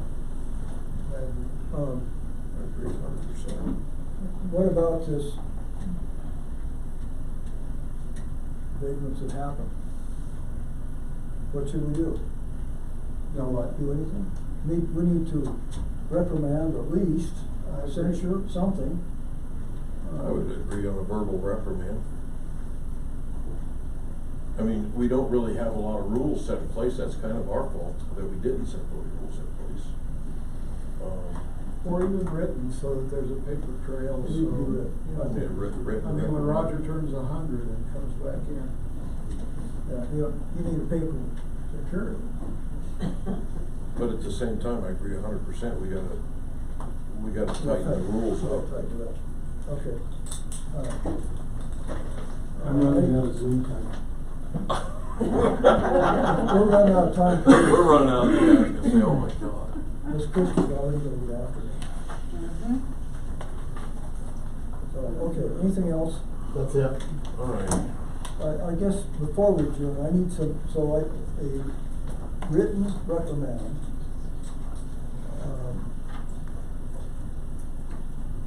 I guess I'll write it up and I think I'll pass it individually to each one of you. But, in the same sense, what about somebody Yes. can't come to the meeting and, I mean, he can't act that way either. No, it's, no. There has to be a certain, that's there has to correct. be, Reprimand goes both ways. yeah, Yes. and after a certain amount of times, they shouldn't be welcome anymore. Yeah, we'll have to set those rules in place and open the books. Okay. Yes. Let's get out of here. I move we adjourn this meeting. Anybody else? All right. You got questions again? Thank you. Sarah did. Thank you. We had a plan, but it obviously didn't work out. There you go. Thanks for spending the night with